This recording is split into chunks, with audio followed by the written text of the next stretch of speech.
All right. Who else is on? Megan. Let me see here.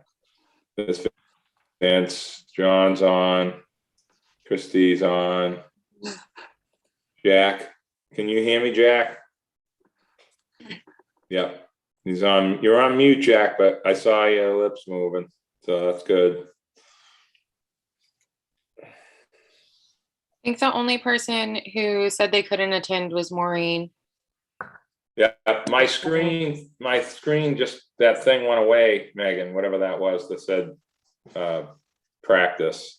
Yeah, I think because we're live now. Yep. Okay. We have Last thing I need is this to shut off. Okay. We have a few list folks of who's- over in the audience as well. Yeah, let me see who's we've got everybody here. Judith's on. John's on. Bert. Fritz. Mary. I don't see Wendy up. I haven't heard anything from her. I forgot to check in with her, actually. Jack. Christy.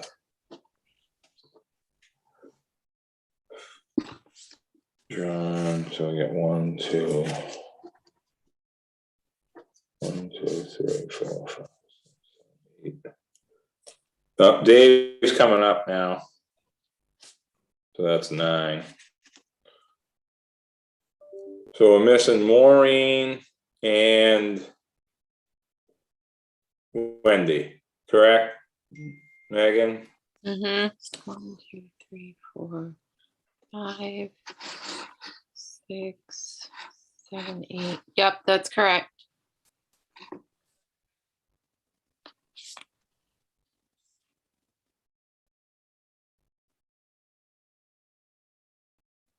Okay. All right. I guess we can get started. I don't think I could text her to see what's going on. So we know Maureen's not coming, but Wendy, we don't really know if she's coming or not, correct? Mm-hmm. She didn't get back to you or anything. Okay. All right. Very good. Thank you. So we'll call the meeting to order. And before we do, I'll read the, this is what we've been reading for over a year. We're operating under the Governor Baker's March 12th, 2020 order regarding open meeting law. Participation in the public hearing and public comment will be available through Zoom webinar. You must register in advance in order to participate in the meeting, etc. You have one link to come to log in by voice and by Zoom on the screen. So with that said, I'll accept a motion to accept the agenda, approve the agenda. So moved. Second, I'll do. All those in favor, Judith, Aye. John Trudell, Aye. Bert Johnson, aye. Brett McClure, Aye. Mary Longacre, Aye. Jack Gardner, Aye. and Christie, Aye. and Dave Iverson. Aye. Okay. Approval of minutes for June 21st. So Are moved. there any questions? Is there a second? Second, Okay, Christie seconded. All those in favor, Judith, Aye. John, Aye. Bert, aye. Fritz, Aye. Mary, Aye. Or actually, I should Jack. abstain. I'm sorry, Nat, I should abstain. I was not a member. Okay, Yeah. right, you, on that one, correct, sorry. Jack, Aye. Christie, Aye. and Dave, Aye. chair votes aye. The July 19th minutes, we've corrected. Megan, correct? Everything is cleaned up with that There's issue. just, yep, there is with that So- issue. There's just one minor technical correction on a motion for the continuance of the June 21st minutes. It was Dave Iverson that seconded, did not Mary Longacre in those minutes. So I'll update that. Okay. Post it. Okay, thank you. Because we don't want to take them together, so that's why I'm sorry about that, missing that Mary wasn't on officially at that time. So with those corrections to the July 19th minutes, accept a motion to approve. So moved. Second. Is there a second? Second. Bert seconded. Judith made the motion. All those in favor, Judith, Aye. John, Aye. Bert, Aye. Fritz, Aye. Mary, Aye. Jack, Aye. Christie, Aye. and Dave. Aye. And chair votes aye. Thank you for that. Thank you for the work on that, Megan. So public comment for items not on the agenda. Otherwise, we'll move on to the action items. We have Hillary with her hand raised. Okay, Comment. go ahead, Hillary. Hi, can everybody hear me? Seems like you can hear me. Okay, good evening. Thank you, Megan. Thank you, Mr. Chair. I'm here just to make a public comment. I did share an email with you all about 10 days ago or so regarding my work as a citizen and a voter on a home rule petition, which is asking town meeting to vote on some proposed amendments to the special act creating this commission.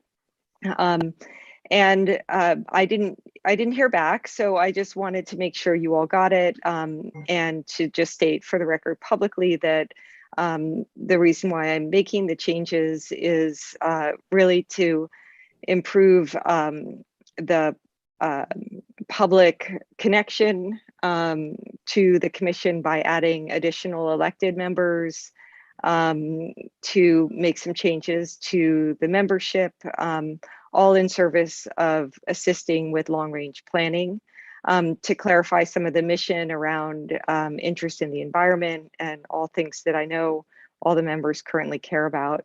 And also to insert a requirement to report annually to the voters of Nantucket. So I do hope that at the very least, this will be an interesting conversation with the public. We'll see if it has support. I hope that it could have your support, and that it works in coordination with your mission and interests. Yeah,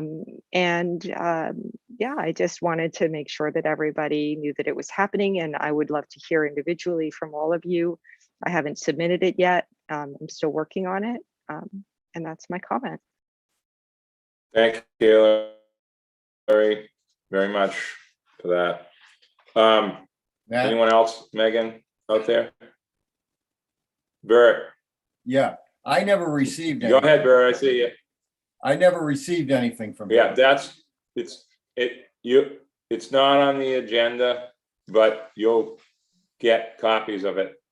I don't know, you just weren't on it. I don't know how that happened, but you just talk to staff about it and they'll get you the information.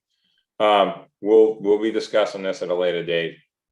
Does there anyone else have their hand up, Megan? So I don't have to keep flipping my screen over. Okay, thank you. No, not. All right, thank you. So the next item is the fiber optic discussion with Karen. I think I just saw her on there. Yep, So I'm how here. is this gonna work now? We're gonna have a, hi, how are you? Thank you for coming. Karen, thank you. Are you gonna do a screen share? Yes, Megan, with I will this, or- screen share my okay. presentation. So if I may do that, I'll start that now. Thank you very much. Can everybody see the presentation? Yes. yes, Yes. Great. Okay, so basically I'm going to go through all of the items on the strategic plan, efficient town operations goal to invest in technology, and then we'll focus on the fiber and municipal broadband. I did see Steve Johnston is here, and I had an email, he emailed earlier that he will be on, and I'm going to have him provide an update when we get to that slide for Open Cape. So essentially, the Select Board Strategic Plan has efficient town operations goal 2, invest in technology as one of their goals on the plan. The first was to add public Wi-Fi within 1 mile of Pacific National Bank. This step 1 for this project is planned for FY 2023 as part of a overall municipal wireless network upgrade project that I have requested funding for. The step 1 will essentially activate an existing wireless access point in the new smart street lamp in the horse fountain on Lower Main Street. This will set the stage for eventual expansion to possibly add more access points up and down Main Street to create what's known as a mesh network. And that hopefully will improve Wi-Fi for our visitors when they're walking around Main Street. Same thing is hopefully going to happen at Surfside and Jetties beaches. And again, this is planned for FY 2023. Wi-Fi across the island, except for Great Point and Code 2, this is going to require more discussion by the Select Board to decide exactly how they envision this happening, what they believe it should look like, and where it will be. This has not been placed on their agenda yet, so it's up for future discussion for the Select Board. Okay, here's the Open Cape slide, and the information I have is what was current as, that I had. And I'm hoping that Steve can provide a little bit more insight and updates of what Open Cape is doing to connect the island to the mainland.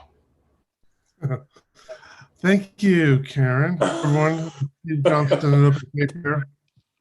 Can you guys all hear me okay? Yes. Okay, great. Thank I you, apologize. Steve. I had to do this from my home tonight. I was on babysitting duty later, so I had to get home early tonight. So my apologies for not doing this from my office. There's a lot going on right now. Obviously, a variety of things are happening both at the federal and the state level. As you probably all saw Friday night, the infrastructure bill was signed into law, was at least voted on. It obviously passed, and I don't actually anticipate seeing a ton of trickle down at the federal level. I know each state is guaranteed a minimum of $100 million. And I'll talk about what the state's kind of plan is. And you guys might actually have more updated information than I do because it's changing pretty frequently. But each state is guaranteed through the $65 billion in the infrastructure plan, at least $100 million, and then potentially more based on a variety of factors. Some of the details need to be ironed out on that. At the state level, you're all aware that there's approximately $5.3 billion in ARPA funding available. The governor's original proposal called for $2.9 billion to be spent, with $100 million to be allocated to broadband.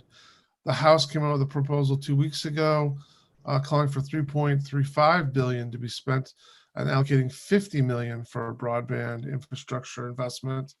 And then the Senate came out last Friday, Friday morning, the Ways and Means Committee with a $3.6 billion proposal to be spent in the Commonwealth with $75 million for broadband infrastructure. Now, in all of these scenarios, it is our contention and something that we've been pretty vocal about. It is not nearly enough. So I testified to Ways and Means. I spoke directly to Senate President Spilka, Chairman of Ways and Means, Senator Rodericks, a variety. We've reached out to all 40 senators and all 159 representatives, saying that at a minimum, we think the minimum level invested in infrastructure for broadband should be $400 million. That would put us at about $56 per resident. The governor's proposal, which was the most aggressive, calls for spending about $14 per resident in the Commonwealth. And just to give you some comparison, Virginia has invested or is planning on investing $700 million. That equates to about $83 a resident, and I think Maine is at $92 per resident. So we're trailing significantly, which I don't understand. I've had many discussions with this about the Secretary of Housing and Economic Development, the folks at MBI. It just doesn't seem like they are getting it. So that's kind of the overall, the macro environment. On the micro, yes, in 2020, we did receive inclusion in the IT bond bill for $1.7 million. The governor has yet to move to make any effort to release that. It is the governor's contention, as well as Secretary Neely's contention, that at least the Cape, the Outer Cape, and the islands are well served. That is not the contention that we share with the governor on a regular basis. I had shared with Karen earlier today a mailing we just did to the Senate and the House that talked about the amount of money that they have spent the Commonwealth has spent in Western Mass on last mile, and that number is actually $118.3 million. And the only money they spent on, it's in this nice, hold it out. It's in there on the map. I sent Karen a copy of that. The only money they spent on Eastern Massachusetts or Southeastern Mass is the $5 million that Open Cape got as initial seed money. So our focus is getting them to address the fact that we need more funds. On that same document I just showed you, East Cape. in the same document I just showed you, I specifically broke out the $25 million that we would need to build fiber from the Cape to, we can do it one of two ways. We can go directly from the Cape to Nantucket, directly from the Cape to the Vineyard, or we could go to the Vineyard and then on to Nantucket. The price doesn't really change that much because the distances are relatively the same, but the cost is significant. It's about $25 million just to get the fiber from the beach on the Cape to Nantucket shores. That doesn't include the monies that would cost to run fiber around the island. We had reached out to Caldwell Marine. They're a submarine cable layer that did Block Islands cable a few years ago and have done some other cables. They did the cable to the Vineyard a few years, I think in 2014. Just to get that rough estimate, obviously, if funds became available, we would get multiple bids on that job. But that's kind of where we are right now. I've talked ad nauseum about this to anyone who'll listen. I do think it would be helpful to hear from both the people on Nantucket and the Vineyard, reaching out and just sharing kind of some of the challenges that you guys see on a daily basis, because I know they're significant. And laying fiber to get to the islands, a significant amount of fiber, solve the capacity issue for the next 50 years, 60 years in terms of functionality. And that's kind of where we want to go, is get a robust pipeline to the islands that we can push anything we need to. And there's a variety of reasons why. I mean, everything from public safety, fire and police, medical, the hospitals obviously need some level of redundancy. Open Cape now connects Cape Cod Healthcare. We now can connect 18 locations for Cape Cod Healthcare, another 9 for South Coast hospitals. So having some redundancy for the healthcare side of the equation is critical. Obviously the schools, we connect all the schools on the Cape minus DY and Cape Cod Academy, and about another 25 or 30 off Cape in New Bedford, Fall River, Brockton, etc. So obviously we want to tap into that for the islands as well. We recently completed an upgrade of the network. So I'm now capable of delivering up to 400 gigabits per second to any customer that would like that level of service. Obviously that's a lot of bandwidth, but it just shows that we would easily be able to service any of the islands should we have that opportunity. So that's kind of what we're working on right now. And the dynamic between the governor and the legislature, it's been determined that the legislature will actually decide how the ARPA funds get spent. Both those, the existing 5.3 billion in ARPA funds, as well as additional funds that may come to the Commonwealth via the federal infrastructure bill. So we continue to talk to anyone that'll listen about looking to increase those numbers. There is a fund through the federal program called the Capital Projects Fund. It's a $10 billion fund, and it specifically calls out higher end thresholds. Another one of our contentions is the time has come for us to stop spending money on technological band-aids. We want to be able to deliver service that is robust to meet the needs of communities. And for us, that means, minimums of like 100 megabits per second down, over 100 up. Those should be the minimums. 25.3 is a ridiculous threshold, 25 megabits down and 3 up. And that's not going to really do anything to specifically change the dynamic on the islands. So we've been pushing pretty hard for those higher level thresholds, and we deliver that all day long in all our services. But the Capital Projects Fund is interesting because it's $176 million initially for Massachusetts, which they've already received, and it calls for a higher threshold of 100 over 100. So we've been pushing really hard for them to direct those funds to Southeastern Mass. So I would, if I had one recommendation, would say it might be time to reach out both to your members of the Cape and Island delegation, which I talk to all the time, but also directly to the governor and maybe even Senate President Spilka, Chairman of Ways and Means, Senator Rodericks, and make sure they understand what is going on in terms of connectivity on both the Vineyard and on Nantucket. So I'm happy to answer any questions, but that's kind of where we are.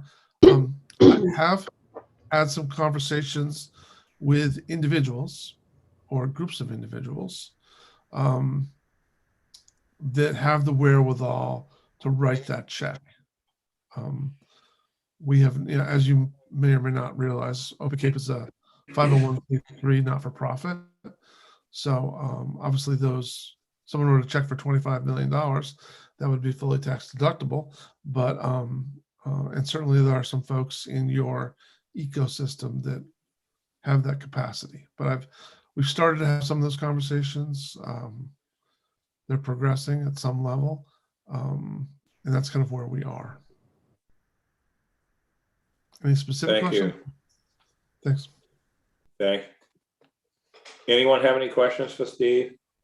That's quite a lot of information, but I think there's probably a Cliff Note version of it all somewhere in there for some of us that aren't up to speed with all this kind of stuff. So I don't know if my question's a dumb one or not, but I'm gonna ask a quick one and then chime in with everyone else. Steve, when we got the first cable, Yes. I have a piece of that as a paperweight in my house, so you know. And 1996, very proud of that. There was this little wire inside of it for future, I believe it was fiber optic. I think that was the word that was used when that was done. Is there a way, is this project, whenever this ever happens, does it coincide with other things like power or something else? Is it just for the stuff you're talking about? So not a stupid question Is at all. that like a dumb question? No, not at all. That's a really good question. So, Okay. for example, the Vineyard wind cable, which is about it's about that big around, and if you cut a subsection of that across, you've probably seen it. It looks like a huge cell. It has 3 different power cables in it and 2 fiber optic cables in it.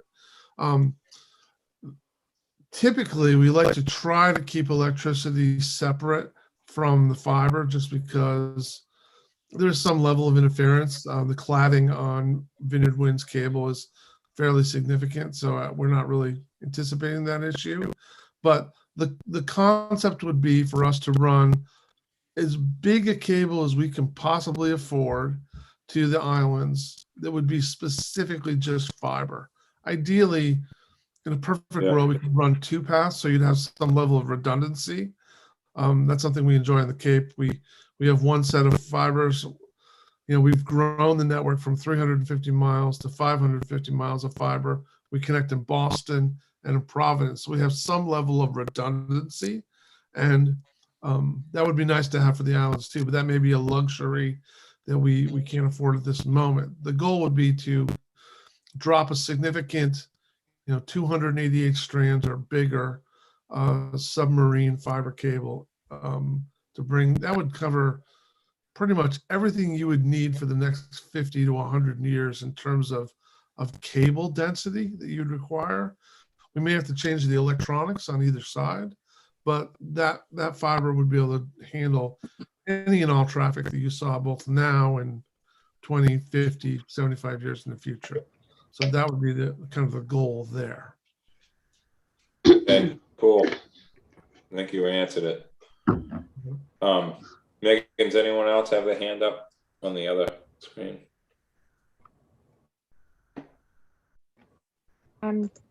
Not from the attendee list, but John has his hand up.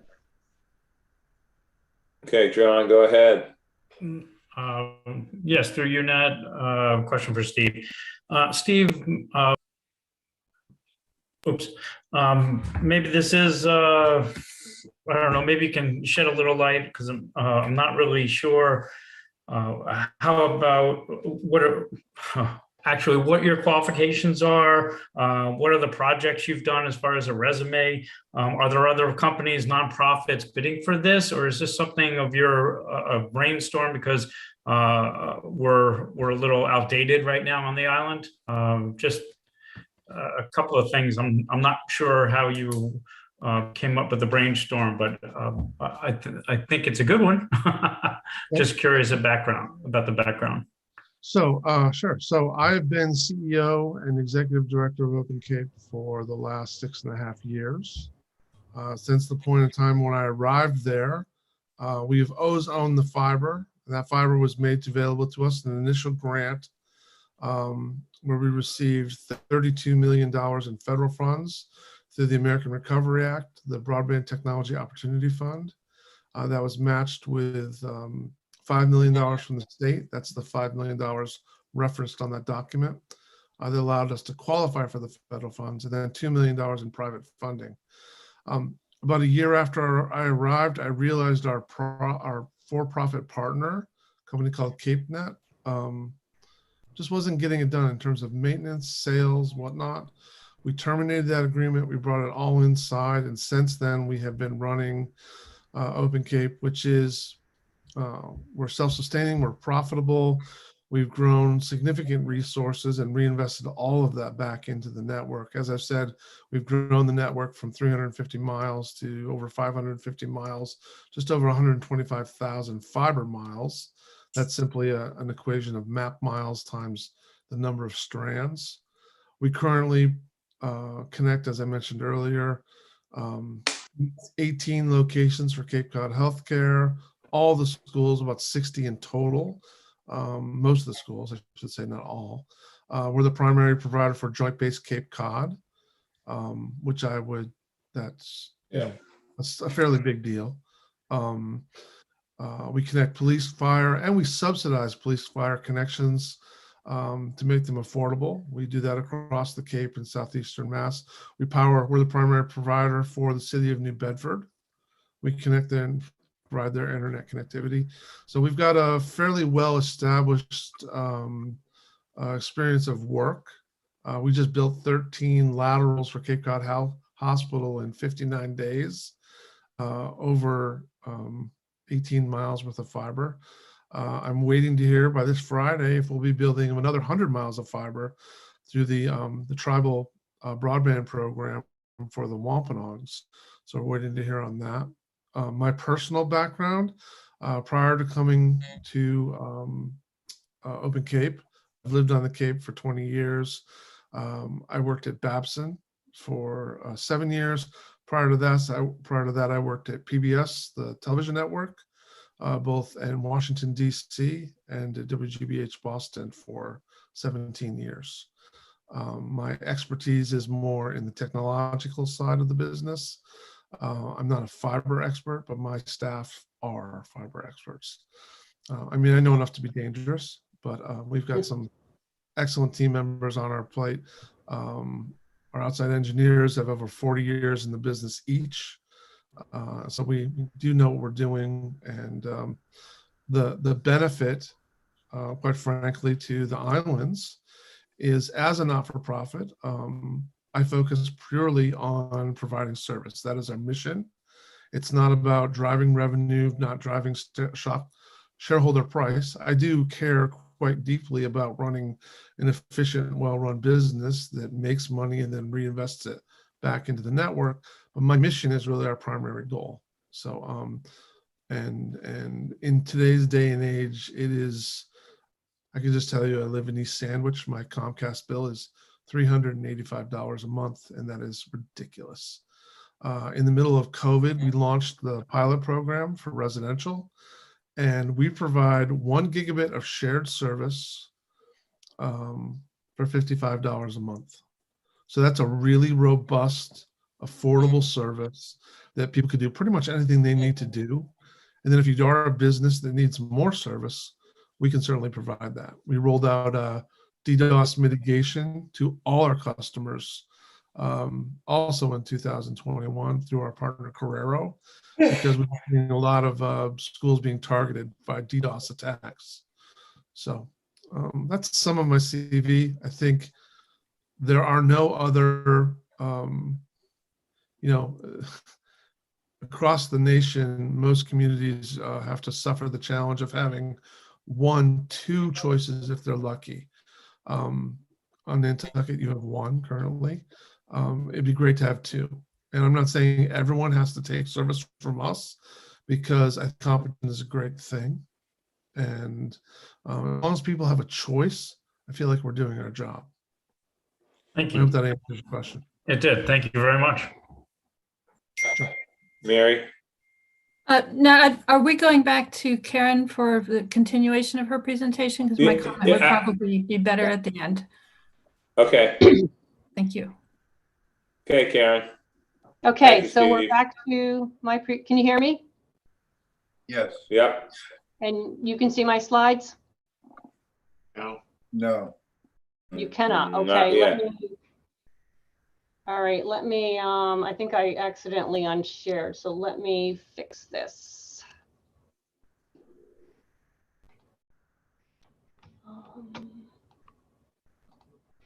Okay, can you see that now? Yes. Yep. Great. Okay, so the next section that I'm going to present is regarding the concept of municipal broadband, because while it's, we really look forward to Open Cape being successful in bringing fiber to the island, that doesn't provide the last mile to the residents and businesses on the island. That infrastructure would have to be built out somehow, whether it would be by Open Cape as part of their initiative, or whether the town spearheaded this initiative. If the town was going to look into providing internet to private residents and businesses, we would have to form something called a municipal light plant.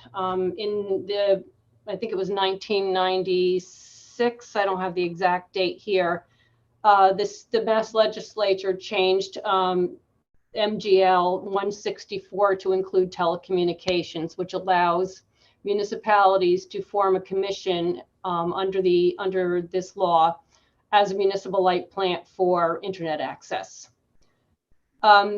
Essentially, it's a publicly managed nonprofit that provides utilities to the ratepayers, as I said, it includes telecommunications. Let me make sure I got everything here. So to form an MLP, this requires a 2/3 majority vote at 2 consecutive town meetings within 13 months of each other, but not less than 2 months apart. So you couldn't have an annual town meeting in April and then in June decide to do another meeting for that specific vote. It would have to be at least two months later. There's no cost to file and become an MLP. And once it receives a positive vote at these 2 consecutive town meetings, the select board would then vote to create a commission to oversee the MLP. It would work like a utility. It's managed by the commission, not directly by the town. The MLP can be funded via property taxes, it can be bonded, or it can consist of a combination of both. It depends on how they want to do it. Costs can include anything ranging from utility pole surveys to the infrastructure, any of the make-ready costs, the installation of the fiber, whether it be aerial on poles or underground, any wireless connections that might be necessary in case it's not feasible or practical to lay fiber, perhaps a wireless microwave connection in places, the actual drops to the customers, maintenance, customer support, and billing.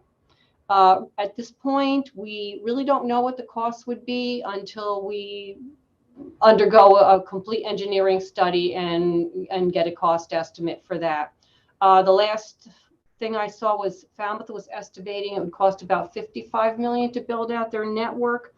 I believe that, Steve, I saw something from last spring that you estimated it might take between 15 and 20 million to build out our network. That's what I have written down here.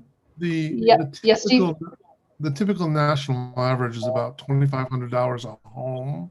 Okay. So if you just do the math and you figure, I think the last census survey I saw for Nantucket was there's approximately 13,000 housing units on Nantucket.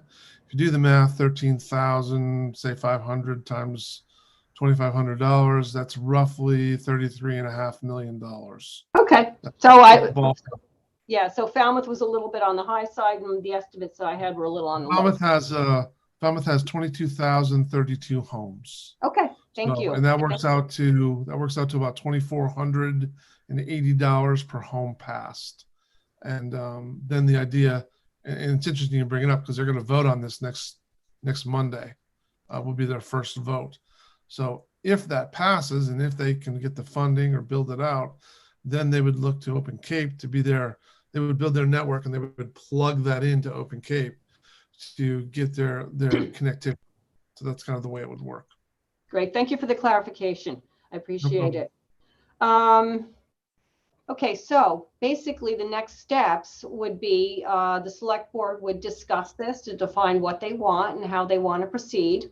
If they decide that this is the route they want to go and they want to form a municipal light plant, they would vote to put it on the annual town meeting warrant.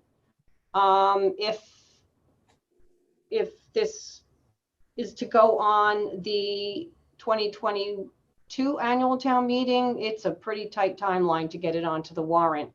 And I don't think the select board has this on their agenda anytime soon. So, I mean, we could talk about it. These are some resources that I used, and there's an Open Cape link in here, and I believe these links should be in the packet in the presentation if you want to look them up. And now, any questions for myself or any more questions for Steve?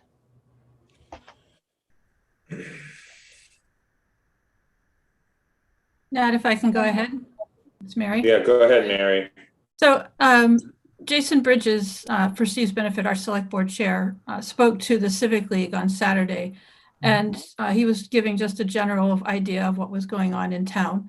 And one of the things that he said was a really interesting comment, I thought, was he said, broadband is Nantucket's future growth.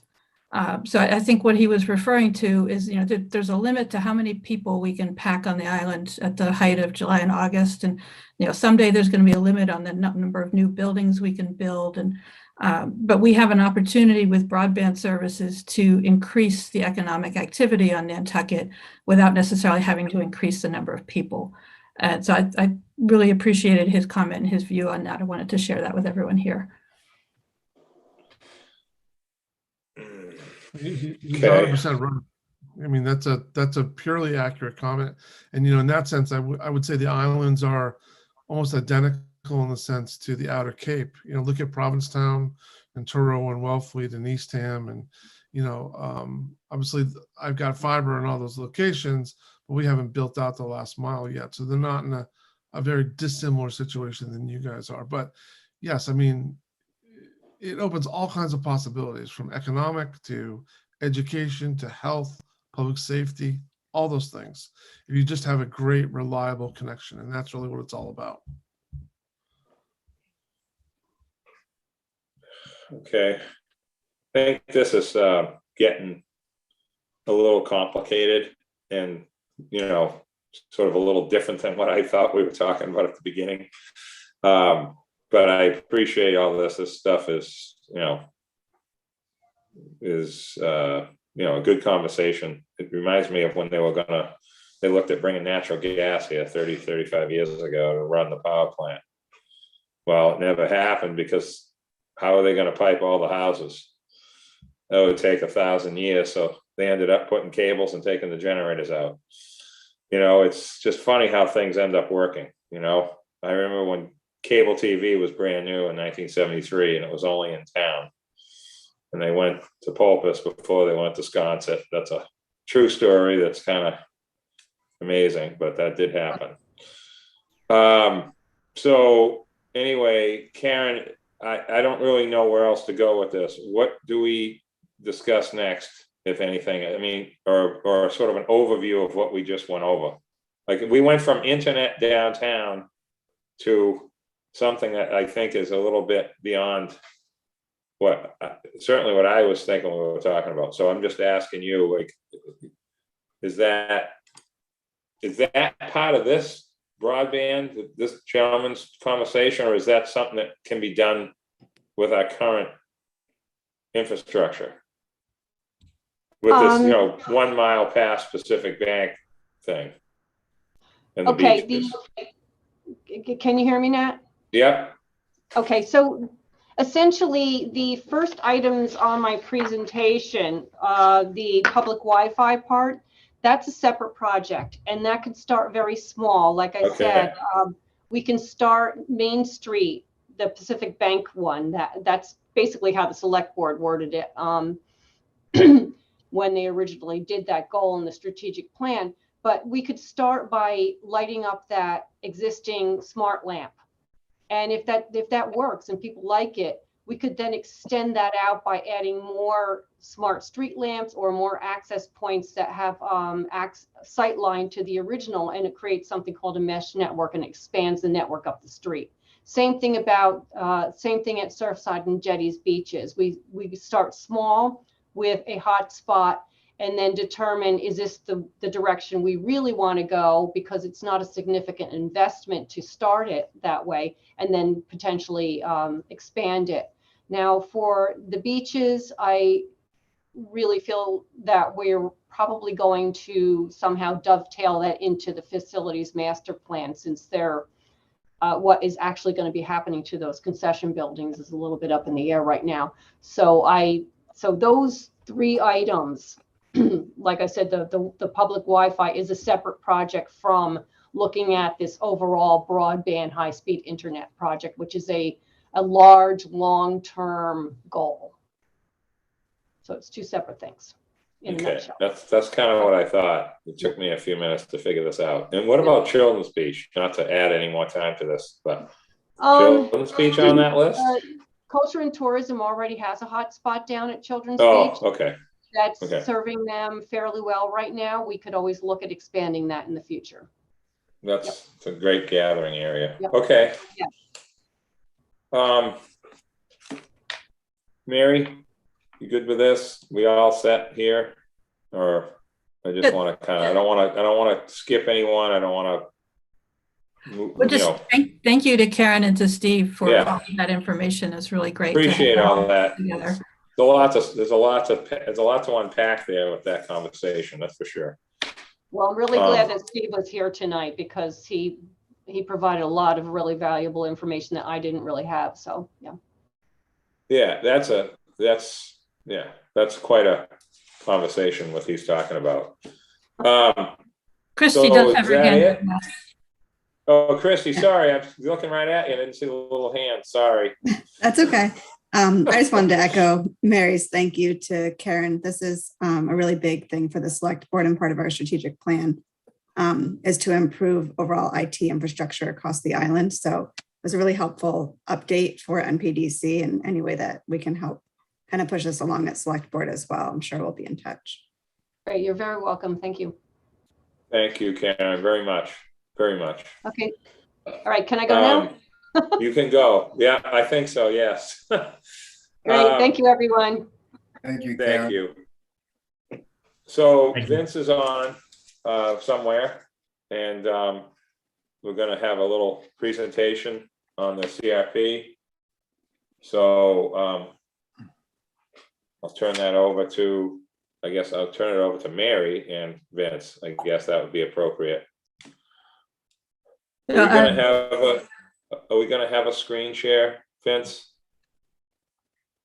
Yeah, I got some stuff to share. Sort of just a kind of a cliff note version of the little presentation. Yeah, it's a presentation. I'm going to go through it pretty quickly as fast as I can. But there's a lot in it because there's a lot in the CRP, and I don't want to take away from Mary's introduction. Well, I'll just say the CRP is 280 pages, Nat. So Right. I'm not going to I know. more than the highest. That's why I said exactly. But I'll be in a lot of please, trouble. I'll be in a lot of trouble if we go that long. let's just go straight to Vince, and thank you to Vince and all of the other Coast Resilience Advisory Committee members for all the work in the last 2 years that we've spent on this. We're really glad to be at this point. I'm just going to share my screen now, if that's okay, please. Now then, let us move a few things around so that I can see things correctly. Nope. Can people see this again now? It's not in presenter mode, but we are seeing the PowerPoint. Okay, I'm just moving around where the people are so that hopefully people can see this now. I'm going to have 2 screens, so I'm going to be turning sideways, and hopefully if everyone can hear me all right. But please let me know if my audio goes funny, because it has happened to me a few times in this office. Looks good and sounds good, Vince. Thank you. So before I get going, I just do want to thank all the Coast Resiliency Advisory Committee, 2 members here present tonight.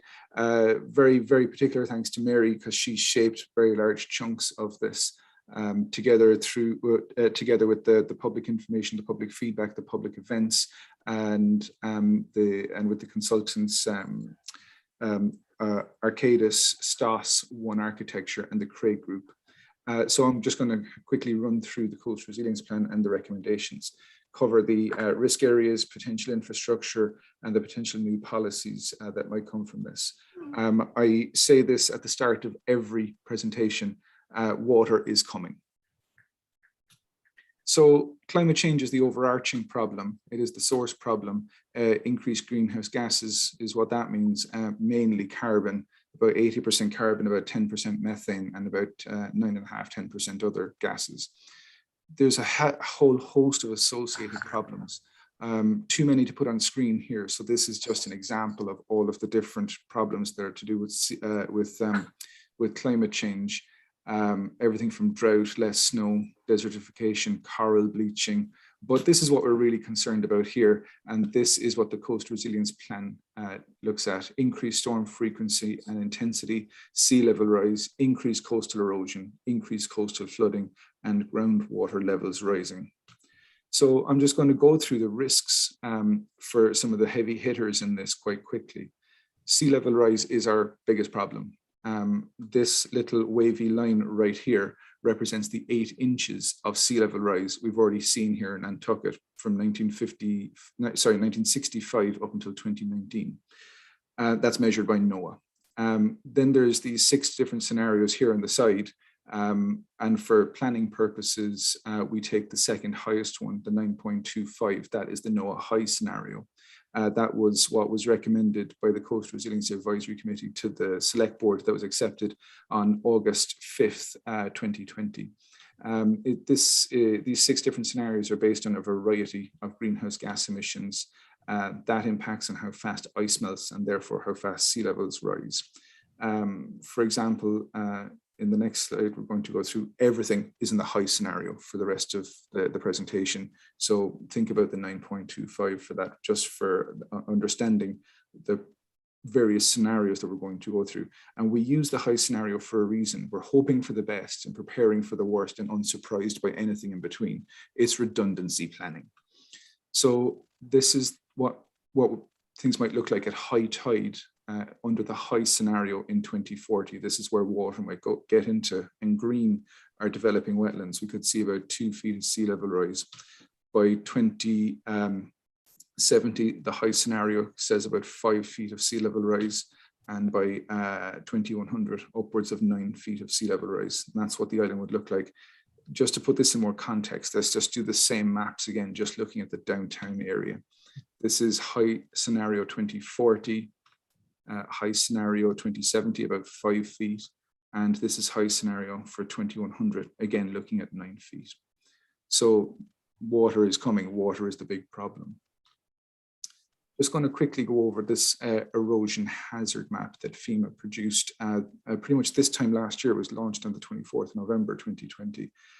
There's 3 color bands in here representing yellow for 2030, orange for 2050, and the purple for 2100. And again, this is for the high scenario. So that's what would happen island-wide. But let's just look at one area again. Let's pick Nantucket and just look at that. This is what might happen in the Nantucket area by 2100. Just to put it in context, that there is about 2,000 feet or about 6,000 yards. And that's very close to the junction that goes down to F Street boat ramp. That's F Street almost right there at the base of that arrow. So when you put both the sea level rise and the erosion risk together, and we can create this extreme and high and risk moderate tier map and see that there's about 2,600 structures at risk. The bones of 28 miles of public roadway are at risk.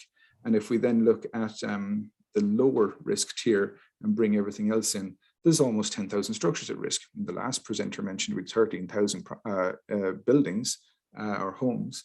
So that would put a lot of us in a danger zone and just shy of 90 miles of road. Within the CRP, there's a brilliant graphic that shows the risk in terms of dollars. The paler color is just under $500,000. There's a lot of those dots around the place. It's kind of a tealy color. They're $1 million. Go down through the green for 2.5 million, yellow for 5 million, the orange is 10 million, and every pink dot is $50 million.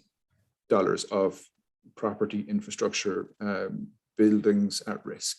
So the downtown area is got quite a significant amount of risk attached to it, as does some parts of the Nantucket area in particular. You can also see that there's an awful lot of dots up and down the east shore for the risk areas in the erosion zone there. So now we know the risk, let's have a quick look at the potential solutions.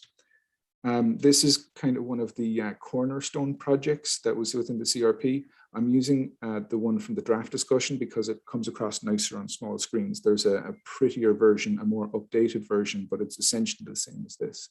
It shows a system that goes through the downtown area that would effectively raise some roads to create barriers, reinforce a dune, have a reinforced dune at Children's Beach, and have a berm at the access for steamship and for getting to the High Line in that area. I have to say, when they did the risk assessment, the single most at-risk piece of infrastructure on island is the Steamship Authority because of our incredible reliance on it. The majority of our goods and services and tourism, particularly for vehicles, obviously comes through that one small spot. The access roads that it services are at extreme risk, and the building itself and the raised structure that it is also in a flood zone and liable to be cut off. It is the one thing that could do with some of the most extreme upgrades, and I'm happy to talk to Steamship Authority about that anytime. But that just gives an overview of what it might look like. Now, just to look at it in a tiny bit more detail for this one project, there's 3 cross sections in this map, one for Water's Edge in the orange marked at the top for the Children's Beach area. There's another one for the inland, that's kind of close to the Straight Wharf area, inland open space. And then there's a public right of way that kind of crosses Union Street and Washington Street area, just Washington Street area, just to give an idea of what it might look like. I'm going to go through those in order. So the Water's Edge proposal that was used up at Children's Beach would see a ramp coming out for about 120 feet to raise the grade, and then this red line coming down would go into the ground to help alleviate some of the issues with groundwater infiltration. But this is just a simple rendering to show what might be done to get out of the 2070 mean higher high water sea level rise, which would see about 3.7 feet of sea level rise over over NAVD 88 North American vertical datum, which is kind of a 0 mark for engineers. But that would only get us out of the high tide and not the worst case 1% flood risk. Within the area around Straight Wharf, they're proposing an idea like this. You can see the waters on the left-hand side of the screen. There's going to be the idea of a rain garden area to catch and filter water away, drain it away. It could provide a recreation area. The trees are there for evapotranspiration, suck water up and get it into the air and off the streets as quickly as possible. And again, raising structures and a ramp for access with the red line for groundwater as well. Now, for the public right of way, this is kind of in the what was across the Washington Street area.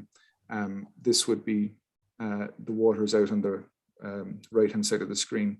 It might be a building on the water's edge, and then a piece of infrastructure that is brought up to the 2070 flood line, where you can see a person for scale.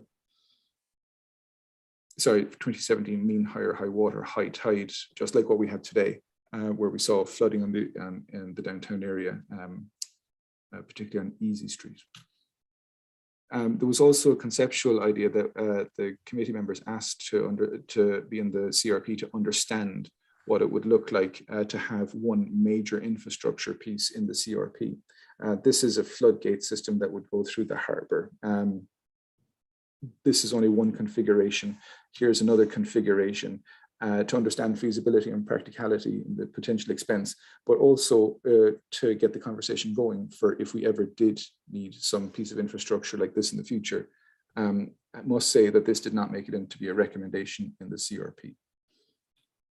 Then there's this piece here that would talk about the barrier system at the ground level and other elevated structures and how they would interconnect in the area it would protect. Looking at other parts of the island, we also have to think about Code 2. This was from a draft document, but this comes across more nicely than the finished version, which doesn't work well on a small screen, particularly when you're presenting it to people. But the idea is to enhance Code 2 by having more eelgrass within the harbour, and also looking at dune restoration within the barrier beach system, and also any offshore structure that may be needed to protect that dune system and cause accretion between any offshore system and the dune system itself, to build it up and have it be more useful and increase its longevity. Some of the potential breach points here are at First Bend and at Fourth Bend across from Pocomo. And again, they're just talking about what dune enhancement might be needed for those specific risk areas, because they're higher risk than other parts of Code 2. This is for the Nantucket Road at First and Second Bridge, replacing those two culverts and replacing them as bridges, and elevating the road, the access road either side, in order to get it out of the flood zone and maintain emergency access on the main road to Nantucket. There's a similar proposal for the Folgers Marsh area by the Life Saving Museum.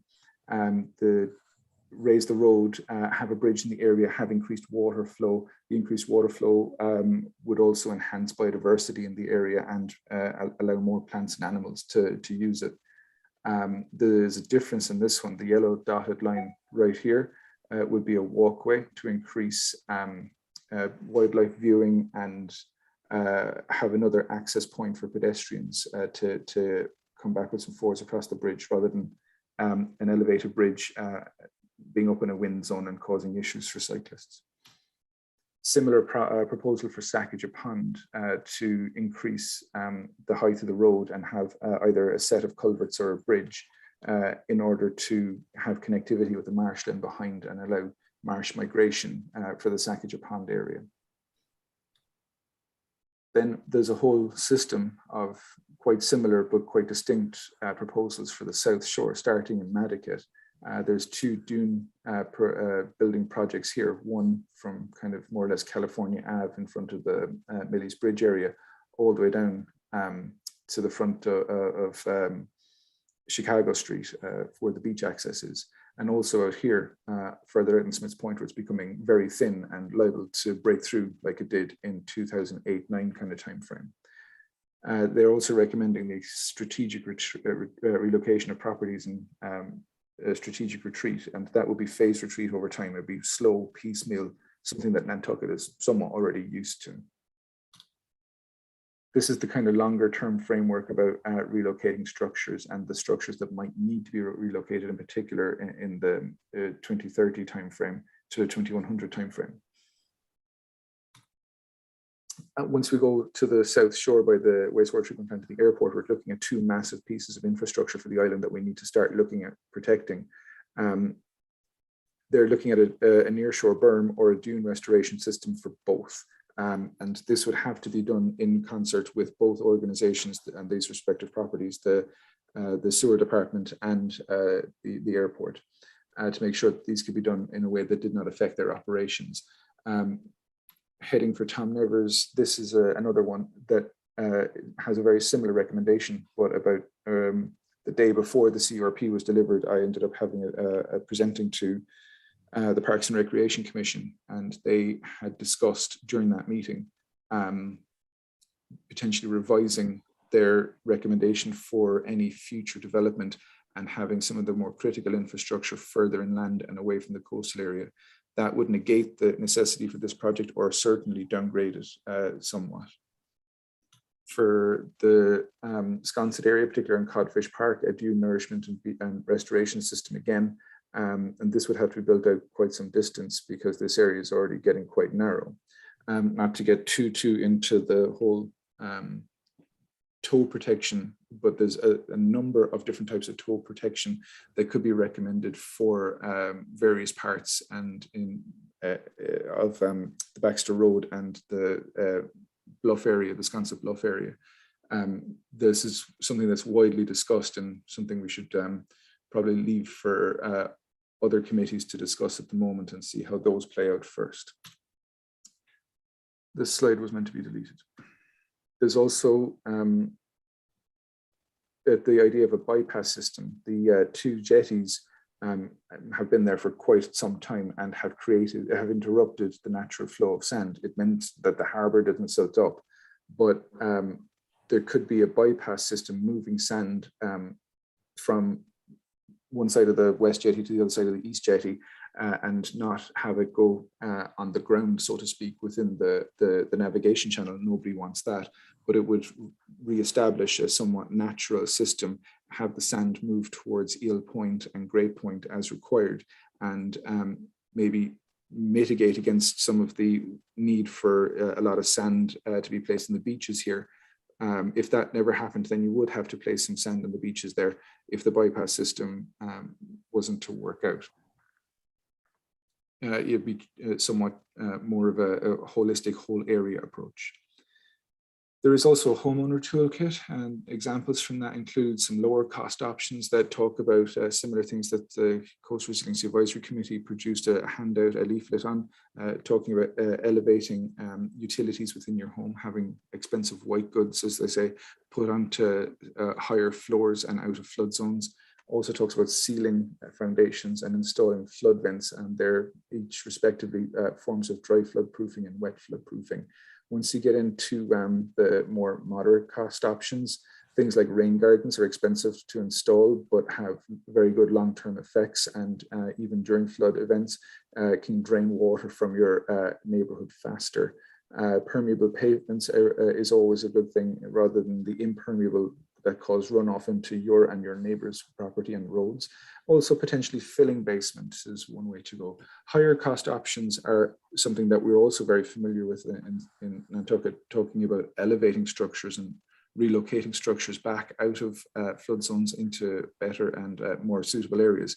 There's also potential for conservation organizations to acquire land to rehab it back into a natural system. Then once it is a natural system, the remaining properties would then benefit from a wetland system or a natural system in that area that would then provide its own form of mitigation.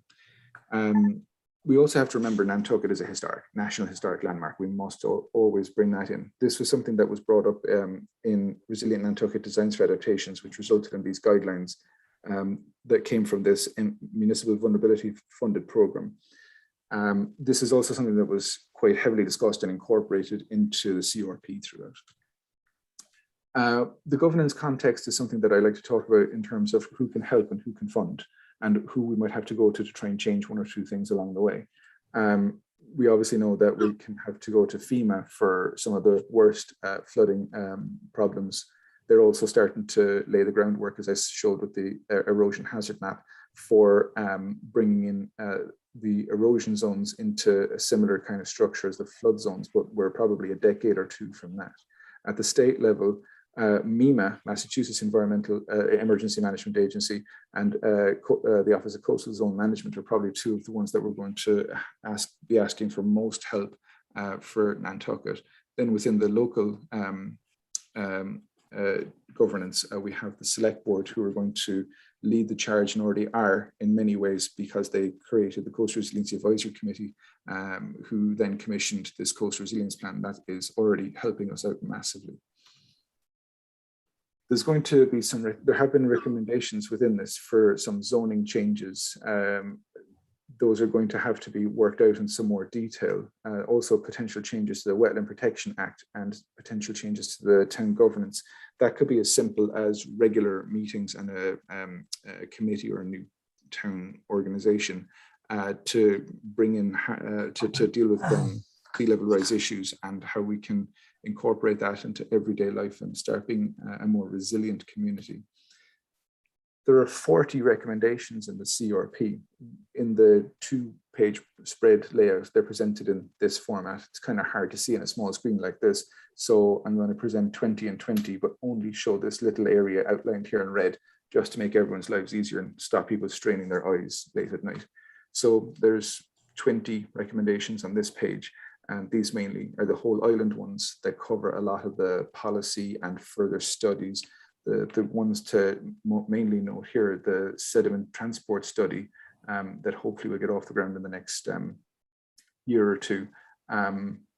And the sediment budget study, because sand is going to be our biggest problem going forward. This sediment budget study would help answer a lot of that question, and where we can direct and redirect some of our more vital resource.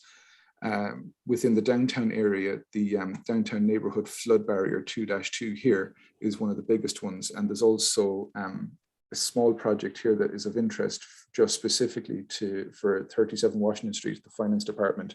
Whether the finance department remains there or not, that building could still serve as a good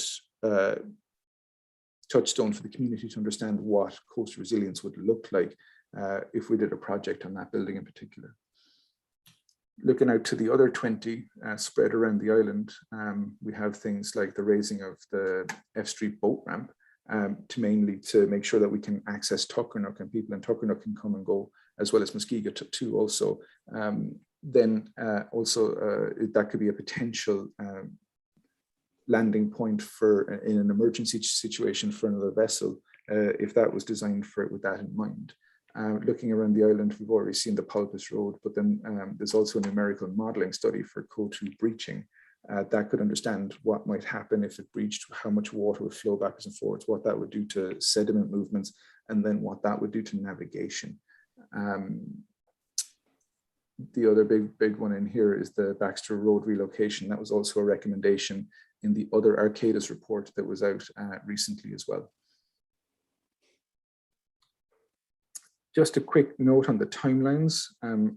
There's different colors for different bars and different times. So we're here in 2020-21. There's a lot of things to get done before 2025. Then there's somewhat of a different time lag out to 2030, 50, 70, and onto the end of the century. Things like the one for the North Shore, the ones in orange, don't even have to begin until 2026 or so. The island-wide ones in this kind of gray color are throughout and are needed throughout. Then there's the ones from Nantucket in this I'm not good with colors, this light green color here, that don't even need to begin until the second half of 2022. But that's only a year and a half away. We need to start planning for that now. Or sorry, it's a year away. What am I saying? We're in that time of year now. So this points out what's needed now. You can see most of the names are written in the project. It didn't copy out well, apparently. So I like to end all my presentations the same way as I start them. I start them by saying water is coming, but I always end with this slide by saying that resilience is a cycle. It's a process.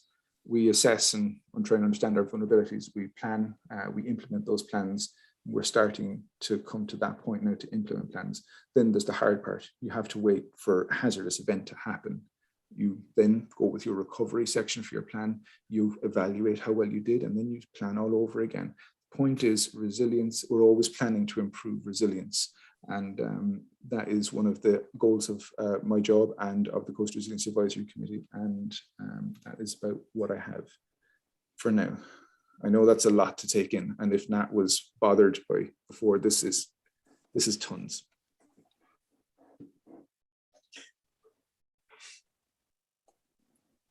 Is that it, Vince? Yes, For now? We're still on the screen. I can take that down for you. If you don't mind. No, Sure. I don't want to. It's bad enough being on Zoom. I want to see somebody at least. You know. Anyone have anything to ask Vince, or just, you know, we can talk about this till probably 2 o'clock in the morning, so we can't do that.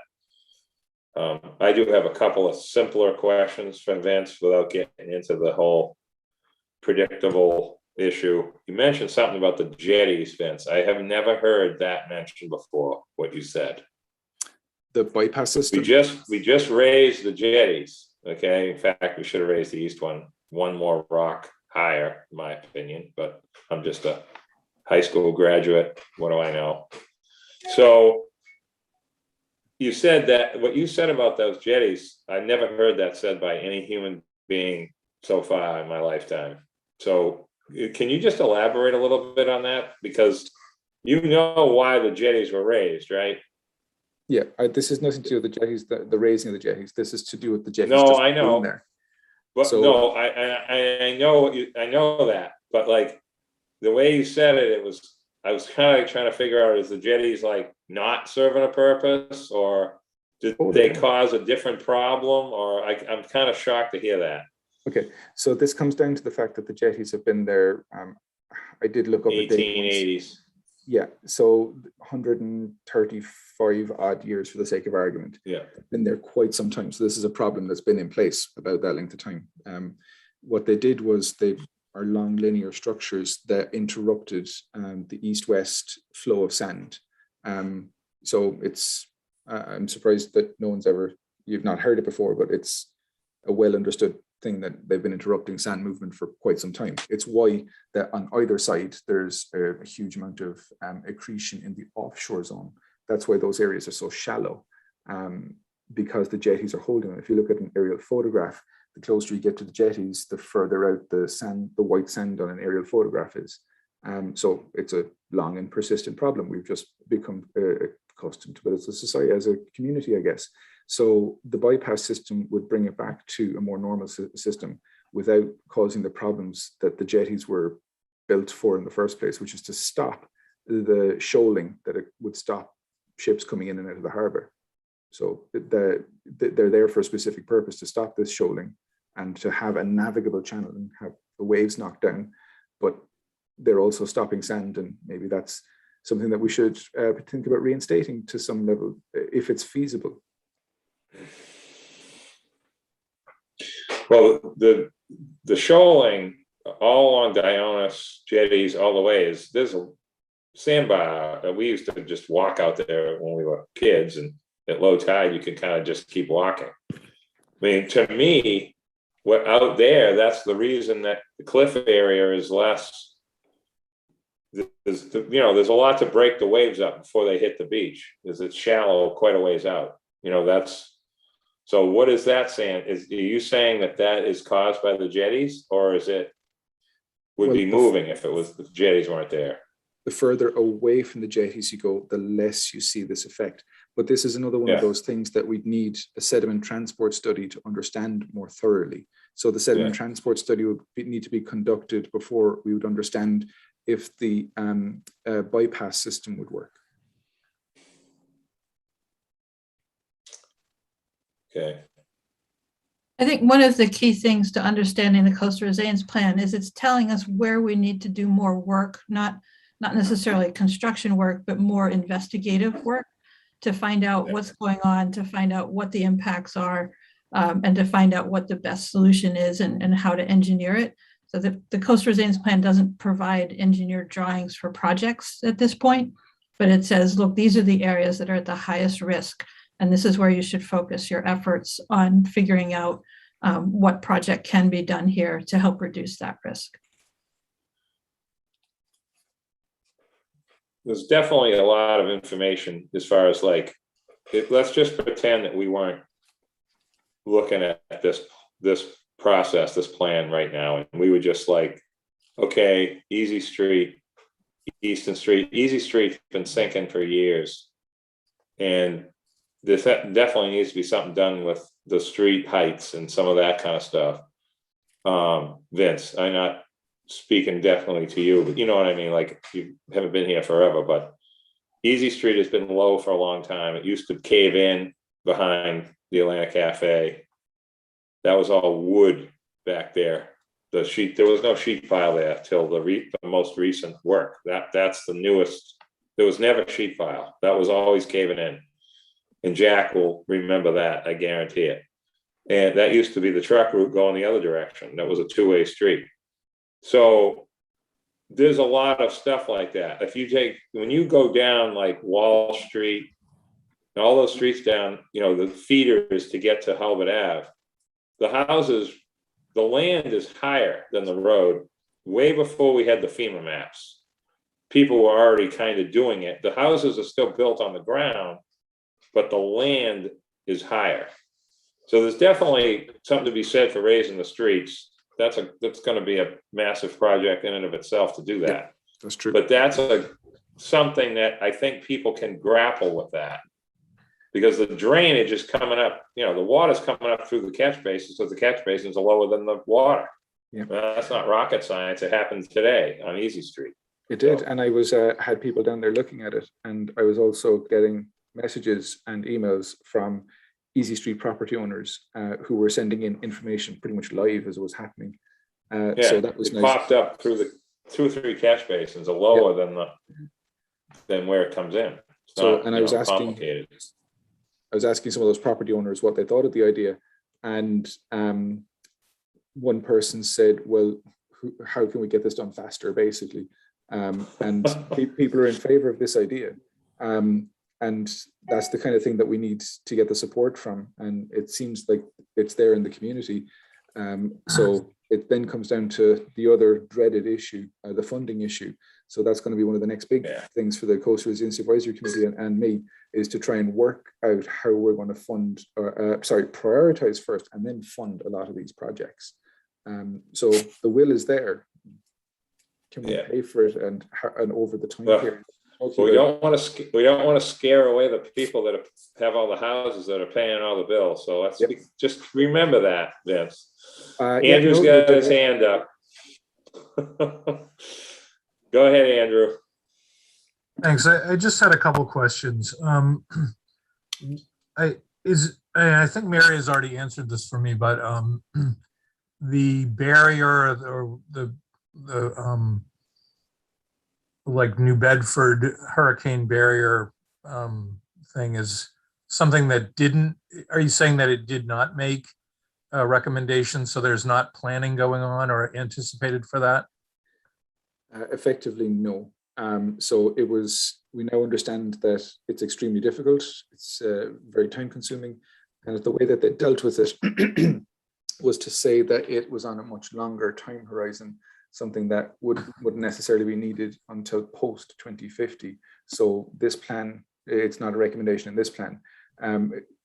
If you take it that this is probably this is a 10-year plan and will have to be redone in 10 years time, would we not? We may not see it until the 2040s or 50s version of this. So it may not even be in the next iteration.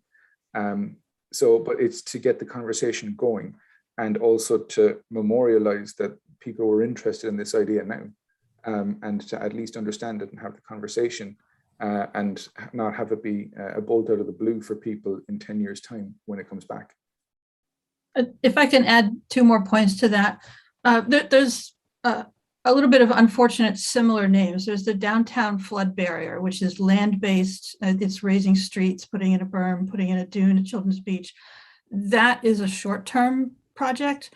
The harbor flood barrier, similar name, that's the one out in the water. And that is there as an illustration of one of 3 long-term strategies. So that's one of 3. It's the protect strategy.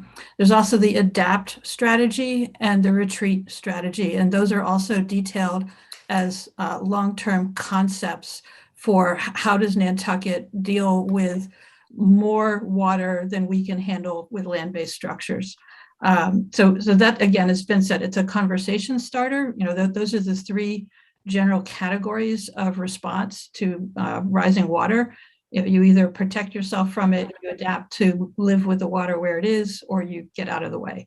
And all 3 of those are covered in the Coastal Resilience Plan, but again, just at the conceptual conversation starting level.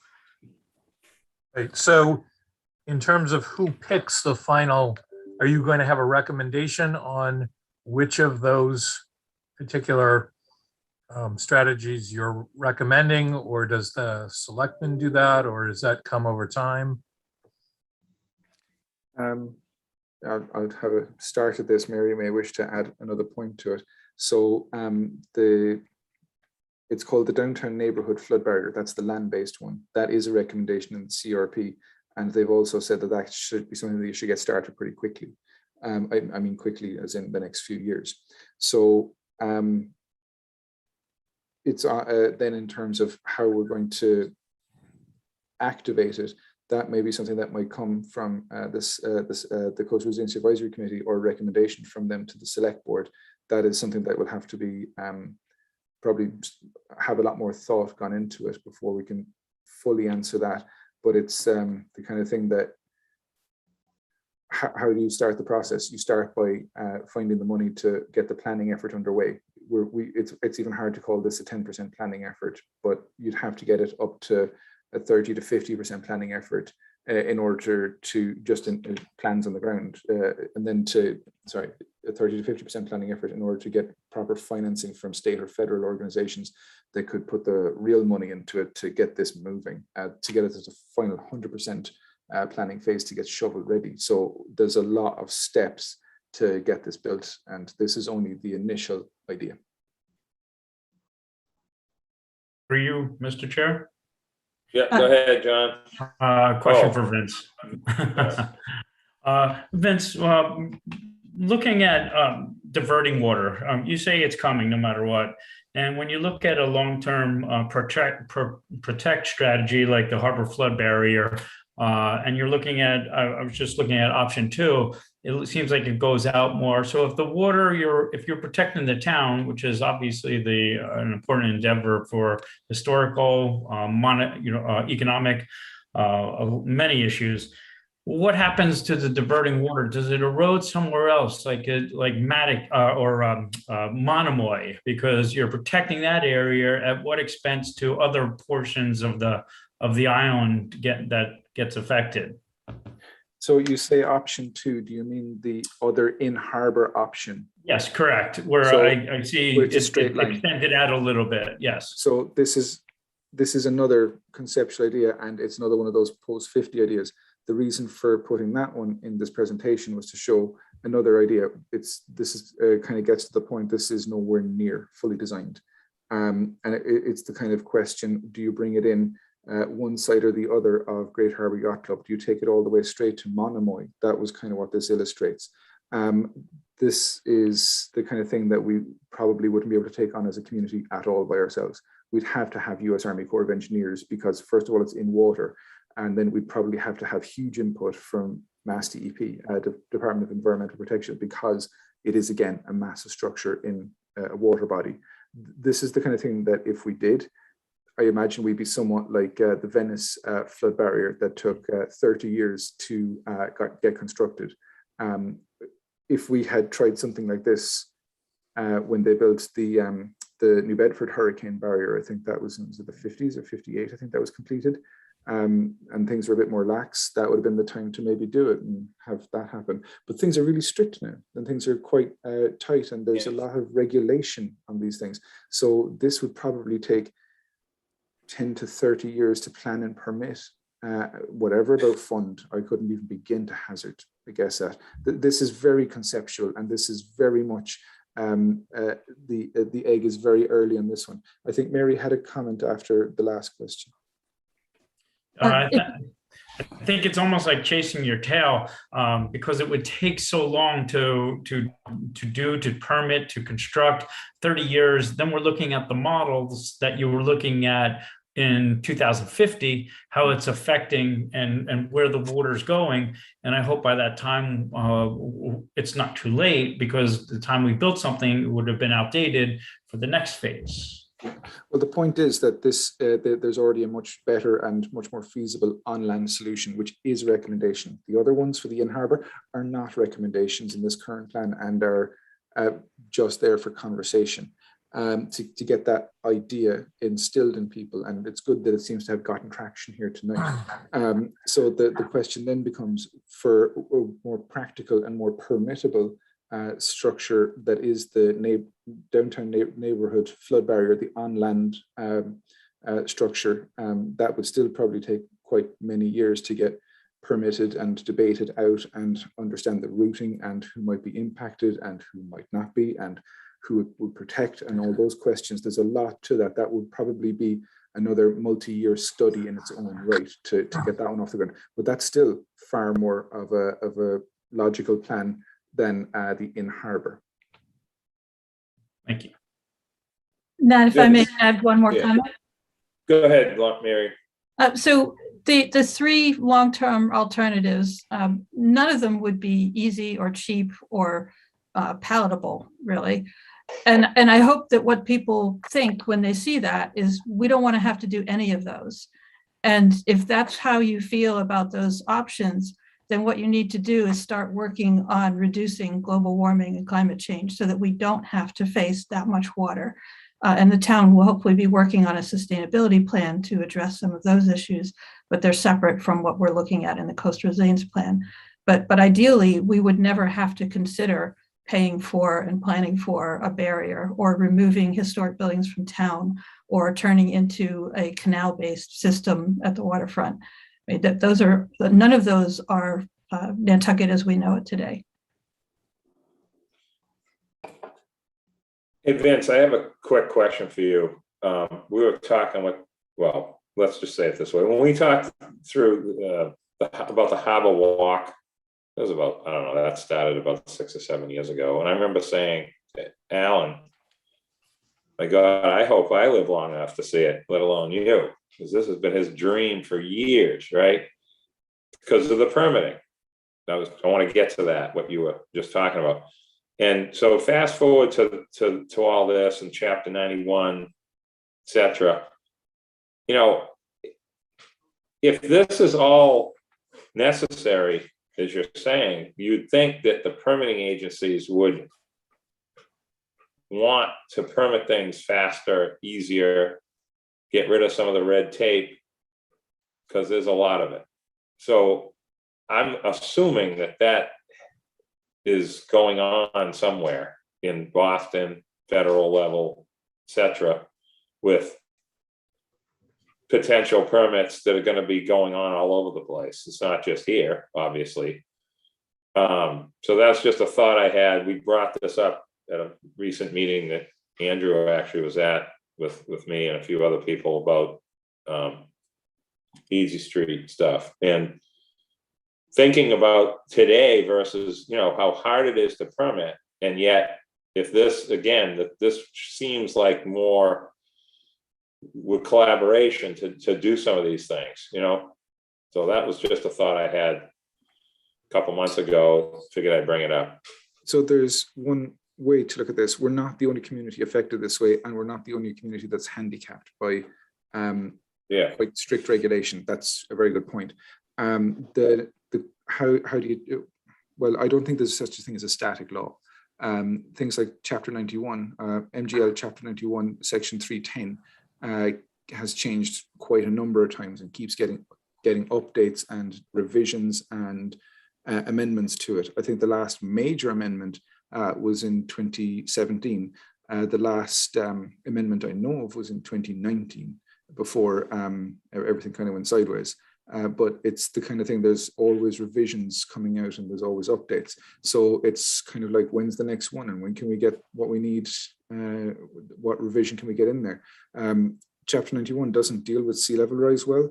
Planning law in general doesn't deal with sea level rise. It deals with flooding quite well, but it doesn't deal with sea level rise at all. Is that the kind of thing we could start incorporating into either planning or wetland protection laws at the state level, so that we could start this conversation? This isn't the first time this has come up about how we're, I say hamstrung for want of a better word, but how we're bound by the laws that are. Yeah. Okay. Does anyone else have any questions, Vince, before we move on to the next item? Mr. Chairman, I have one. Go ahead. So does this move now to the select board for any further acceptance or adoption, or? The first committee that's going to have to finish its process first is the Coastal Resilience Advisory Committee. I don't want to put pressure on them. Don't know when they're going to finish that. That is a question for the committee that I'm leaving with them. I'm just going to facilitate what they need to get done. They're eventually going to accept it and then make a recommendation to the select board as to what the select board should do. I say they're eventually going to accept it, they may not.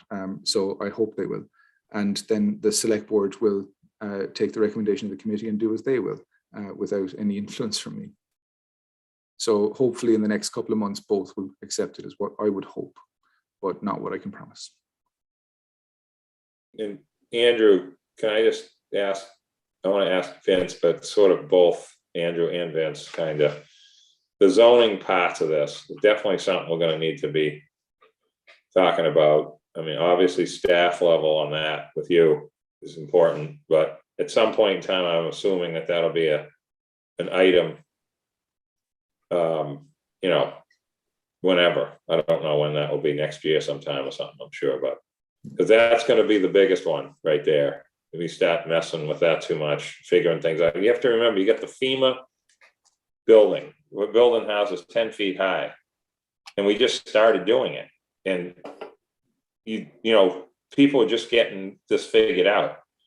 So you want to make sure that you keep that in mind, that they're already doing what they were told to do by code, and we haven't really even figured out if that's the right thing. And some of the things that they're doing on those houses, I don't agree with. Underneath is one of them is all rotted right behind Point Breeze. It was only 9 years ago.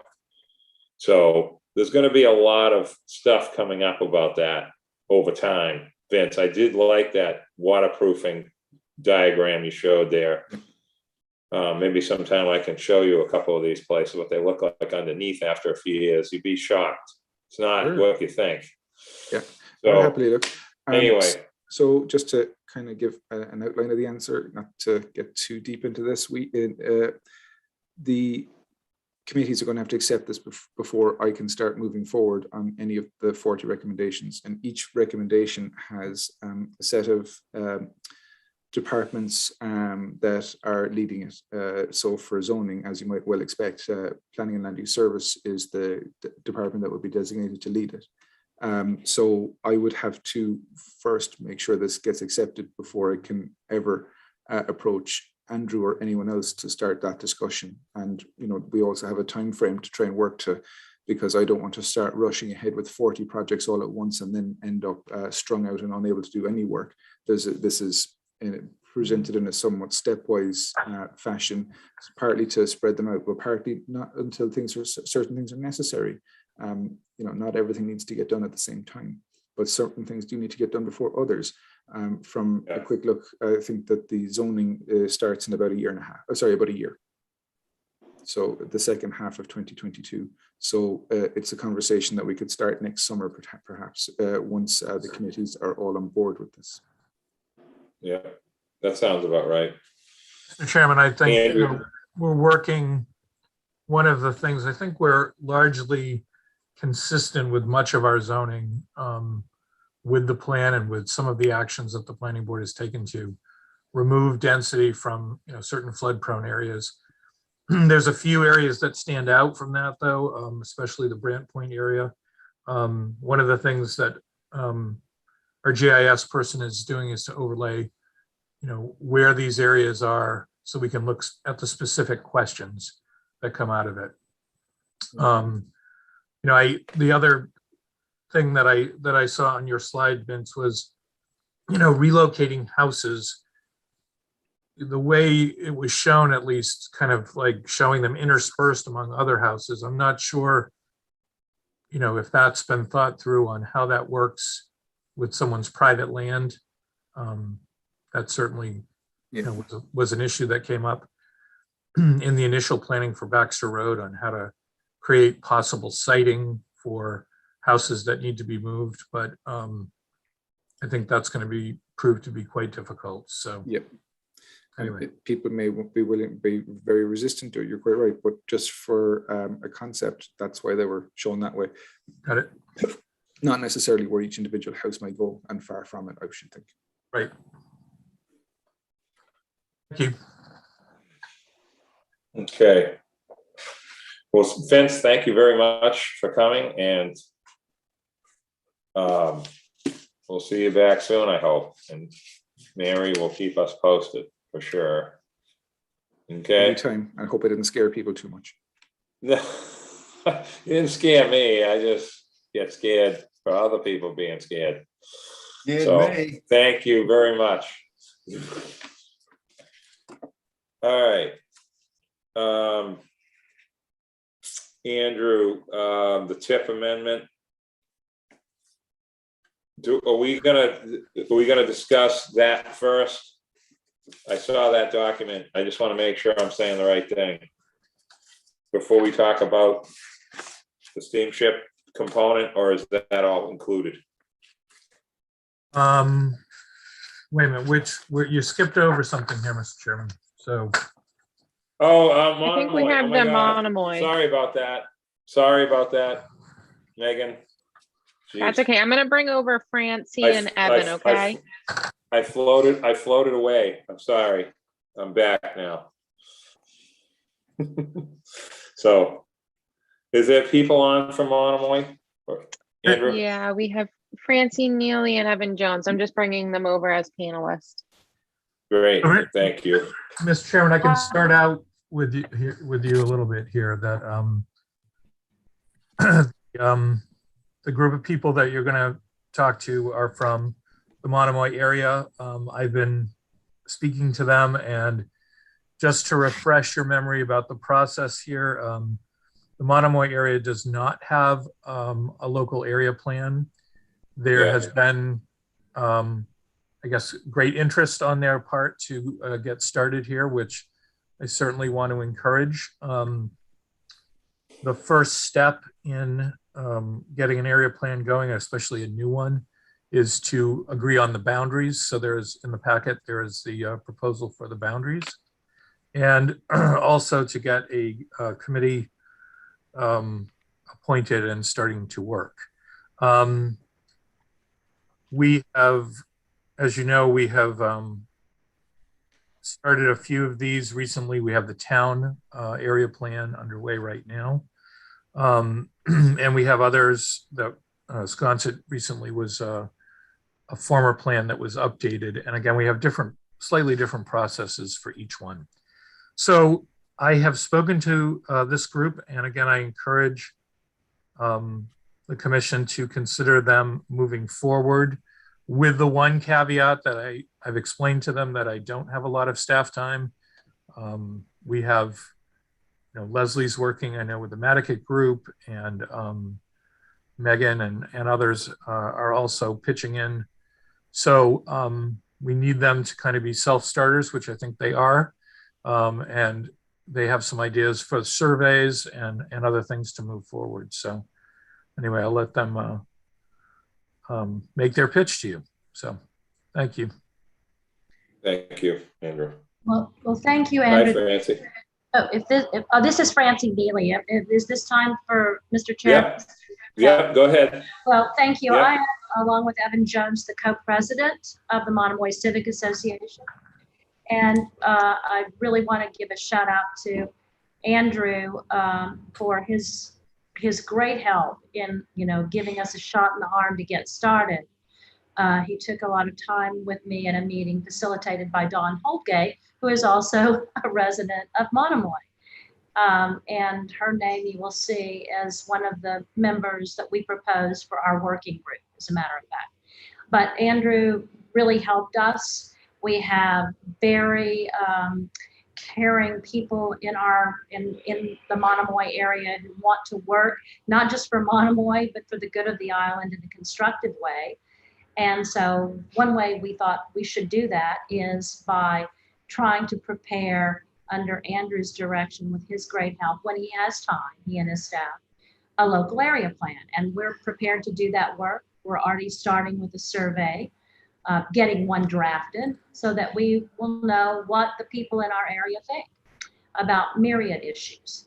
And so we have submitted to Andrew, and you, I guess, have in your packets the proposed boundaries for Monomoy. We worked on those in consultation, not only with our residents, but also, thank you so much, Megan. There it is. With the land bank, we talked with them about it, their representatives, and we talked also with Ted Bent and Steve Anderson of the SHIMO Association, because obviously it abuts us on the east, and we wanted to make sure that they agreed with where we were trying to draw our boundaries. And they have now, with what you see. That in some ways looks strange, those lines on the east side, but that is because what you see east of there is in SHIMO Association.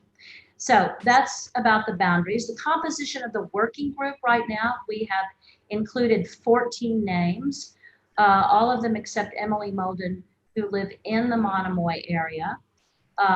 6 of the 14 counting Emily Molden, are year-round residents. And of course, that includes Don Holdgate. And the rest are seasonal, but very committed seasonal residents.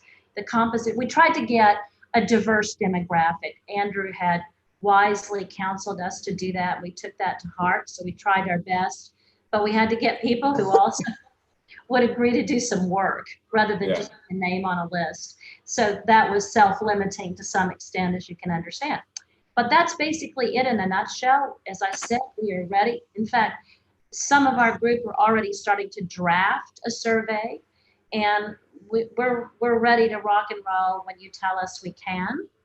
And we want to be a positive part of what I know is a lot of work on a lot of people's behalf part. So that's my spiel, and I'd be happy to answer questions to the extent I can answer them. Thank you very much, Francie, and thank you for all your work. And you're on the right track here. Been involved in this for a long time, in your area. And Andrew, I'm sure and I know that Dawn talked to you about a lot of the stuff. I already know what happened with our meetings with you, and I'm sure that you got a good understanding of the previous, what Monomoy was like, and the 1 acre zoning that's sort of been there forever. Right. And what's developed over the last, let's just say 25 years, and what you have now. And now you're sort of looking at it as, okay, this is our new Monomoy today, and this is what we'd like it to be. And that's a good start, okay? So understanding the zoning and what was there and what it is now is the biggest thing you have to do. And the paper roads and the stuff that's been fixed, and some of the roads that are kind of not really roads, but they are, but they're not. And there's a lot of that stuff out there. It's a miniature Surfside out there. A lot of cleanup stuff that's got to be done. So you have to, when I was on the Surfside plan, and this is way before all the roads were taken and finally straightened out. Now it was a tough thing for people to understand that. Right. And so I think that we jumped over 20 years to get to now with you. If we had an area plan, in 2010 with you, it would have had to have been updated soon because there was a lot of change. Well, now you've kind of got the change to start the plan, which I think might be better because your zoning wasn't that bad. Some places it's bad. Yours wasn't. So anyway, Andrew, am I right about that stuff? Of course you are, yes. You've been talking to them about all that, so they got a head start, so you don't have to go backwards, right? Because this is good. I like this. This is good. Right, and I do think, Sconset started, and did a very comprehensive survey. I mean, they have done, they've done, I think, 3 plans over time anyway. So theirs was an update. But I think that sort of set a good way for us to advance some of these things, again, in the face of our staffing problems, where we have a group of kind of motivated residents to get out there and really help us do the work following, our basic outline, which, is the 9 elements that really are our master plan, which we're also in the process of updating. So anyway, I welcome certainly neighbors that step forward and say, we want to do this. I know Francie and I talked a long time ago. She was a fan of the bike path extension. And, we talked about, again, looking throughout the neighborhood and thinking about, how that might be connected in the future. And so all of these things sort of, I think, came together to get the area to start thinking about the future. It's very similar to the work that that we just heard about, is identifying what are the future projects, trying to get them into a priority order. Eventually they get put into town priorities and, move along in the process. So these plans really help the town, I think, planning, its future capital needs and identifying in advance what people are looking for. So. Andrew, just one more question. The zoning boundaries, I'm kind of looking at this, thinking about what happened with Maya Comet and looking at Shimo as the Maya Comet in this plan. What are your thoughts on that? You know exactly what I'm thinking. I'm just trying to, it's all 1 acre over there. The sewer goes to, how far is the sewer going? Goes to Gardner, right?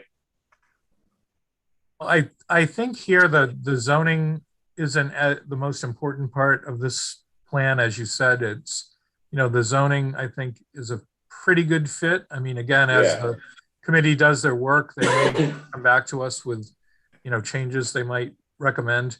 But I think as we learned from the Brant Point town discussion, that we should recognize the boundaries that exist or that people, recognize. So I think the fact that they've worked that out in advance with Shimo, that makes sense. And I think so they're in agreement with that, those spots. Yes. Okay. Yeah. They are. All right. Okay. The only other question that came up a little bit, through the town meeting was, are the properties on Milestone Pulpus, are they part of Monomoy or not? And I think at this point, I think they're proposing to include them. And I think that makes sense at this point to, look at the overall pattern of the neighborhood and the, the utilities and the interconnectedness and everything else. So I think at this stage that makes sense. Yeah. In the country line, Andrew, is that something that we're going to have, you've explained that to them, some of those things? I mean, I think that's certainly something that needs more explanation and more study as we get into that. I mean, the neighborhood is now in the country overlay district, and I think there was a lot of confusion created by the extension of the town district and, and sort of the citizen, I mean, those were citizen-led articles, and I think they didn't get adequate notice went to people and some of that, which caused some of the problems. So. Yeah. Okay. Does anyone have anything to talk about it with this? I'm really excited about this. It's Nat, I have a question. Yeah, go ahead, Mary. So first, thank you to Evan and to Francie for finding people willing to do some work, as you said, Francie. That's a very important part of it. Always glad to see that happening. I have a question about the western boundary. Just looking at the map that's presented, it looks like it sort of cuts the creeks area into two parts. I wasn't sure if that's following a zoning boundary or what the rationale was for that particular western boundary. If you'd like to tell us a little bit more about that. Well, we had originally, in our conversation with the land bank, we had wanted to include what I'm going to call the Hayes property. It's land bank property now, but Lucille and Bill Hayes had owned it. I guess it's going to be Creek Preserve now. It is Creek Preserve, and also the Otison property, which is owned by the land bank, as you know, but they have a life estate in it. And the land bank, I mean, this was a very friendly conversation. It wasn't at all, no way we want to do that. But they just said they were not as familiar with local area plans, understandably, some of the representatives we were talking to. And they said, look, we're going to be part of your discussions anyway, because the Cathcart Beach area is part of what y'all will be talking about.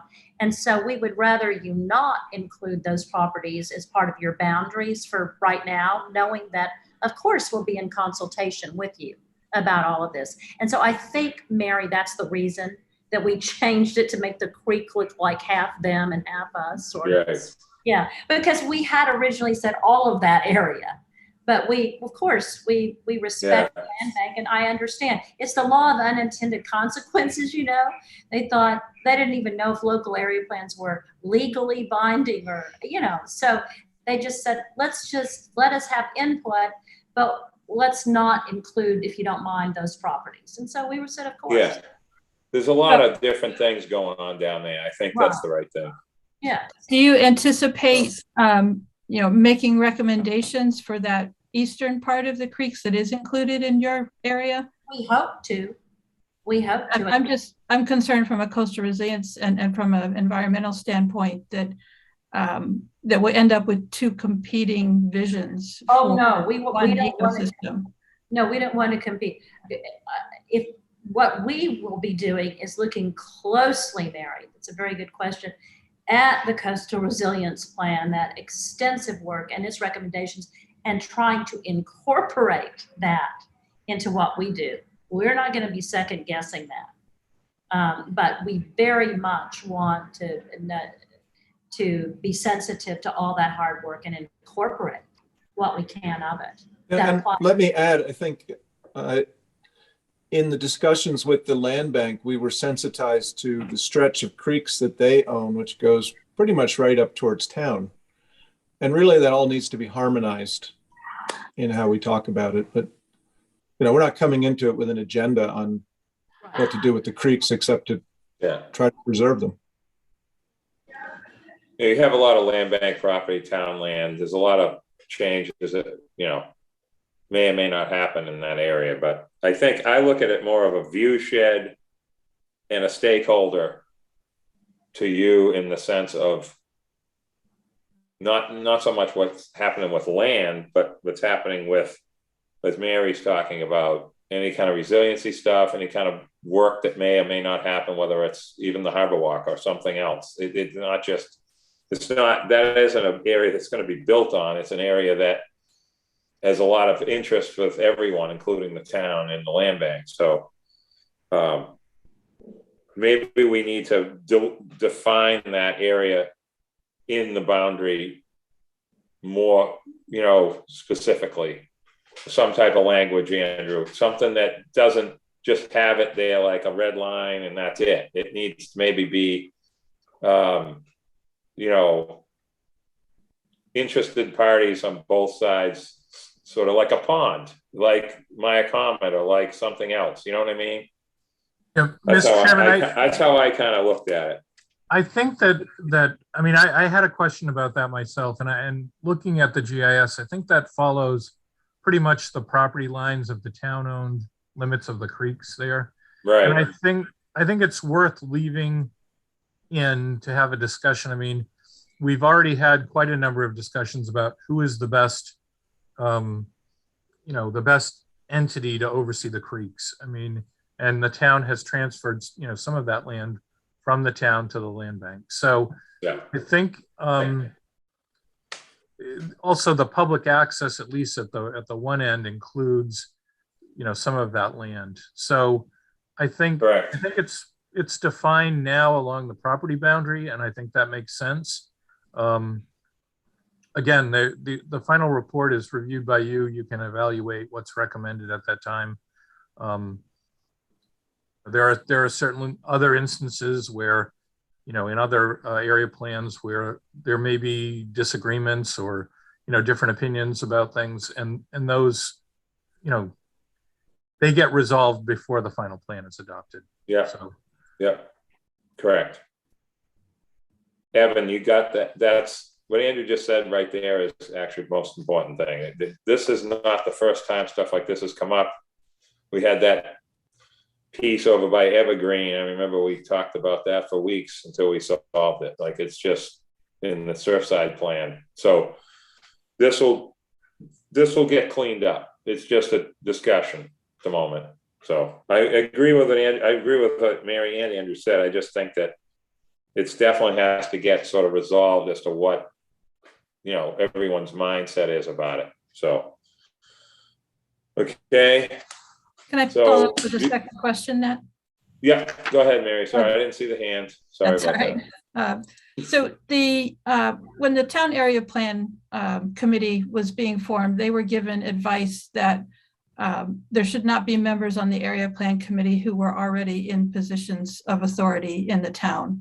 So I'd want to question whether Don Hill Holgate as a select board member should be involved in the creation of an area plan.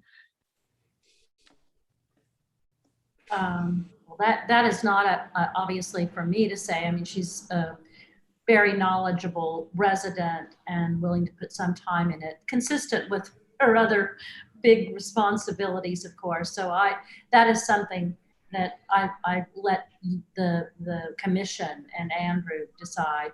We'd love her input, but obviously we want to respect conflict of interest or anything, any other policies that are overriding.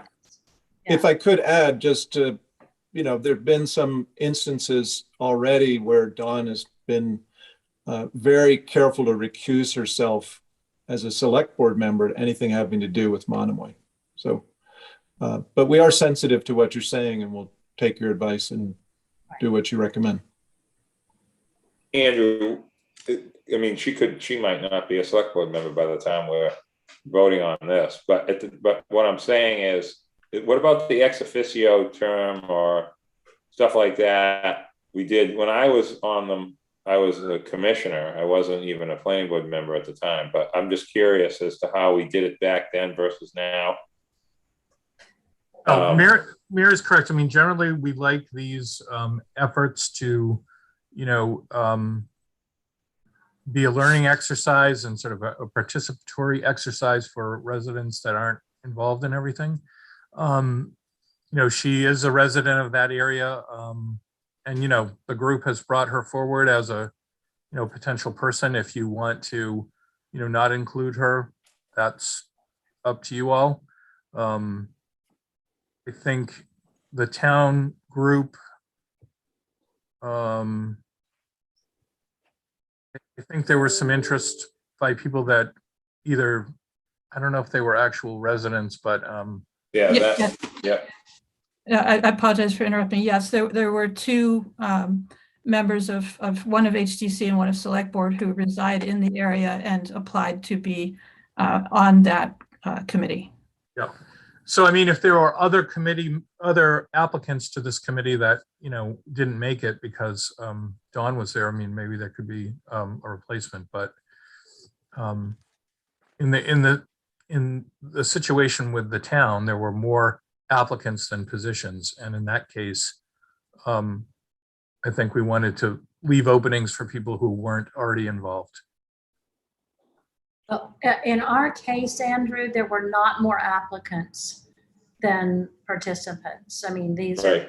are, yeah. So that does not apply in this case. And yeah, that's what he was saying. Yeah, exactly. He's right. Yes. I mean, we'd like it. That is up to you all. We value her opinion and would like her perspective, but that's up to you. And she has made clear, she is the one that made clear she would do what she could consistent with her other obligations. Yeah. Are extensive. Yeah. Judith, I see a hand, Judith. Yeah, I think it would be okay to include her because I think she's got sufficient judgment to know when she should be in or out. And I think I'd like to call the question if we could, because we still have a lot to do. Yeah. Thank you, Judith, very much for that. Andrew, are we appointing or endorsing or all these names for this group? Is that what the plan is?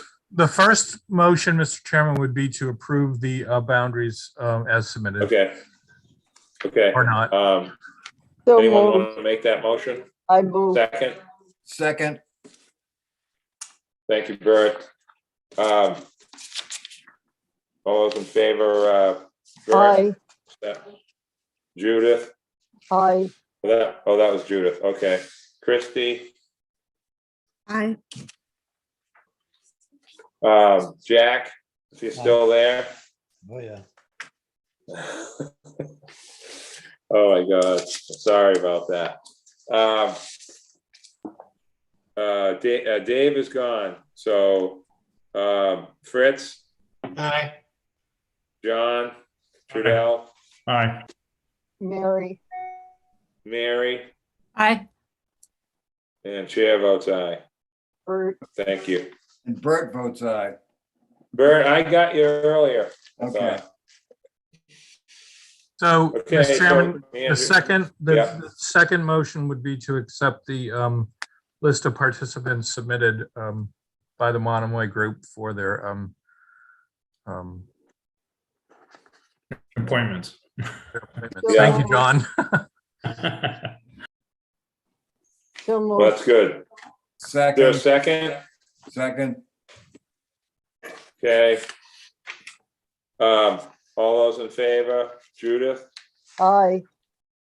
Fritz, Aye. Jack, Aye. Bert, aye, John, Trudell, Aye. Aye. and Christie. I'm gonna abstain since I'm on the select board. Okay. And chair votes aye. And Mary, Mary, sorry, Aye. Mary. we need to get you. Okay. Sorry about that, Mary. I lost my little piece of paper. I had to redo it. So Francie, is she still there? Yes, I am. Yeah, I just want to say thank you again to you. And, you know, kind of whipping this up, you know, in a short amount of time. We have, you know, again, when I mention things like other parts of the island, I mean, this process is sort of forever. And when we first started doing it, just so you know, we couldn't just like have an area plan for every single place on the island. So we're sort of filling in the gaps with town, which I'm really excited about the town one. We never even actually ever even talked about that. So Andrew and Lisa Apostine and a few other people. And now this is good. I mean, because this is sort of a smaller version of Surfside. And I'm kind of, you know, looking forward to this, cleaning this up and sort of getting everybody sort of maybe not so upset at planning board meetings, Francie.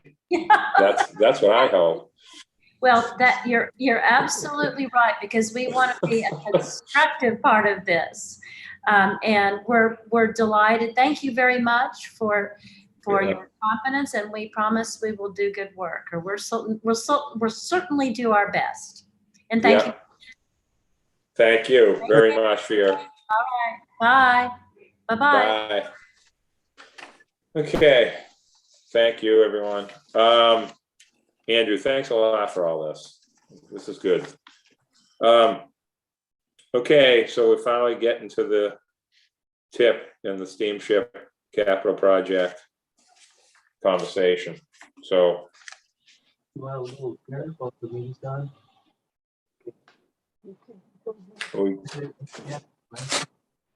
introduce, you know, Bob Davis is on, and Andrew, I guess I'll hand it over to you to just sort of start off this part. Well, yeah, we are following up on our last discussion that we had before the commission. And since then, we had a conversation with our new transportation planner, Derek, who has volunteered to walk us through so many of these issues, which has been great. So he, Megan, and I, and Bob Davis had a conversation to talk about how we might amend our tip as the, you know, we are effectively the regional planning agency that's covering, you know, the work that would occur here. And Derek is here to help us explain this. And again, I think this illustrates the tip process in general. I think there was some, you know, either deliberate or unknown confusion about, you know, what happens on a yearly basis when we set targets. And there is flexibility, you know, certainly when opportunities come up. That's what we're looking at tonight. And again, we'll be amending our tip into the future, hopefully when we get more projects at the point where they're actually ready to be on, but, you know, included in the tip. And as I've said before, and as Derek has told you before, that's when they're, you know, fully designed, fully ready to go, We don't, and they have to meet certain criteria of the state. It's not just, here's a project we like and it gets put on the tip. There's a process. So anyway, and we'll be talking about more about that at the end of the meeting too. So thank you. And Derek, if you could help us out. Yeah, maybe since Bob Davis is on with us, he can give like a brief summary of what the project is again, and then I will explain the tip funding piece and what the needed action is. All right, well, thank you for having me this evening. The project is to be replacing the vehicle transfer bridges at the terminal. The structures were installed back in 1984 when we rebuilt that facility. They are showing their wear and tear. So in order to make sure we have a reliable method to be able to get vehicles on and off the vessels, and in the case of the high-speed slip, passengers on and off the vessel as well. We originally were looking at refurbishing them, but after we looked at the condition of them, we feel it's would be a better use to be replacing them. So it'd be replacing the transfer bridge itself, the gallows, the counterweights, and all the associated materials, the winches and the like. For anyone who's gone through Hyannis in the last week, we're actually in the process of replacing one of the bridges there that was actually in worse shape than what's over in Nantucket. And we had a bridge available that when we started the Woods Hole project, we bought it included a spare, so that way we could, because they're all going to be the same size now, so that way we can interchange them. So, but in the case of the Nantucket one, it includes the gallows that hold the counterweights as well. So we're looking at that as this to be somewhere around the $2 million project. And we do have monies that's available through the Federal Highway Administration ferry boat formula program, which is allocated each year, and it's a little over $1.6 million. So at a $2 million estimate that we have for the project, it's the 80-20 match. It lines up pretty closely on this project. Right. So thank you, Bob. And I'll continue. Unless Megan has the materials I emailed her, I'll just share my screen. Share. Can you guys see this table okay? Mhm. Okay. This is a lot more confusing and everything website than you need to know. Just focus on this, please. So the TIP, the Transportation Improvement Program for Nantucket for the active 5-year period, which is fiscal year 22 to 26, as you know, does not have any regionally prioritized projects programmed. It does have an SRTS project program, Safe Routes to School project. And I understand that there may be a desire to remove that in the future or discuss that further. And we can discuss that during TIP development for 23 to 2027. But for now, we're talking about the Woods Hole, Martha's Vineyard, and Nantucket Steamship Authority 2 new vehicle transfer bridges and gallows project that Bob just described. Sorry, excuse me. So this project, this is just more confusing than it needs to be. This project, as Bob said, is a $2 million project, 80% of which will be funded by the ferry boat formula funds that Federal Highway awards to Steamship Authority. They've received $1.639 million in fiscal year 2021 that they're looking to program in this year. They cannot use these funds unless they are programmed by the TPO, which is this body, and they have agreed to use SSA operating revenues to make up the 20% match for this project. This requires a release for 21-day public comment at today's meeting. And then following the closure of the public comment period, the NPEDC will need to meet once again to fully endorse the project for a TIP amendment. So to amend it onto your 5-year transportation improvement program. I understand from later on in the agenda that the region doesn't plan to meet again until January. That's fine, but this project will not be able to proceed with purchasing and install of the gallows until NPEDC has elected to amend it onto the TIP. And MassDOT, after approval from Federal Highway, will then flex the transfer of the funds over to Steamship Authority so they can proceed with purchasing the gallows.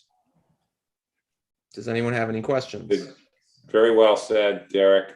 I like the introduction. Don't look at this part. I love that. That was good. Yeah. Yeah, Andrew, just a quick question to you before we can, continue this.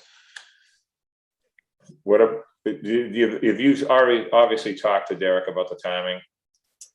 If we would have to meet, we could call a short meeting with the planning board meeting. I'm sure that came up in your discussion, is that if that was necessary. You can schedule a special meeting in December. I know that I'm not going to be here right during that time. So we haven't done that since we're on Zoom, maybe once, I think, but that's what we used to do before COVID. So figured I'd ask that. We did discuss timing, and I think where's Bob? Is he still here? Yeah. I thought that we could work that, the timing, even with the January meeting, could work. If I may, yes. I think we still have some engineering to be done, bid documents to be prepared. So the January date, I don't think is going to be problematic because we're not going to want to be doing the construction, in the summer or in the fall even. I think it's going to be something that we're going to end up putting off until the January, February timeframe. Okay. Okay. Less of an All impact on the service. And even if the funds are programmed and even if they're programmed this year and then transferred over, I believe you have 3 or 4 years to spend the funds at the Steamship Authority. So that's not of concern as well.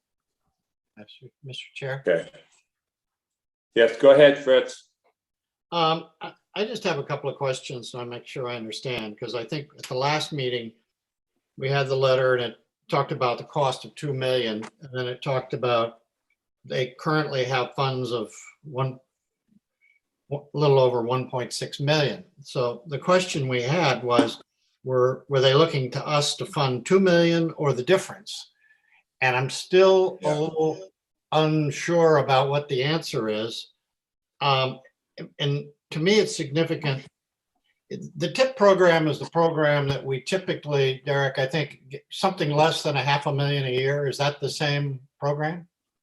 So the TIP does set aside a little over $500,000 per year for regional target projects for the prioritization of target projects in your region. We're not talking about that money. Federal Highway Administration, that's FHWA, has a unique funding program called the Ferry Boat Program, basically. And the Ferry Boat Program has a list of eligible agencies across all 50 states and several US territories that receive an apportionment annually of Ferry Boat Program funds. The only 2 entities in Massachusetts that are eligible recipients are the MBTA for their ferry operations, and then the Steamship Authority for Woods Hole, Nantucket, so Cape, Nantucket, and Martha's Vineyard. And in order for them to take advantage of those funds, because they're federal transportation dollars, they need to be reflected on the TIP. So normally for transportation projects in the Commonwealth, the feds pay for the 80% federal piece, and the local match is paid for by the state, as long as it's a state or regional priority project. Because the Steamship Authority is the receiving entity, they will be providing the 20% piece, and the feds will be providing the 80% piece.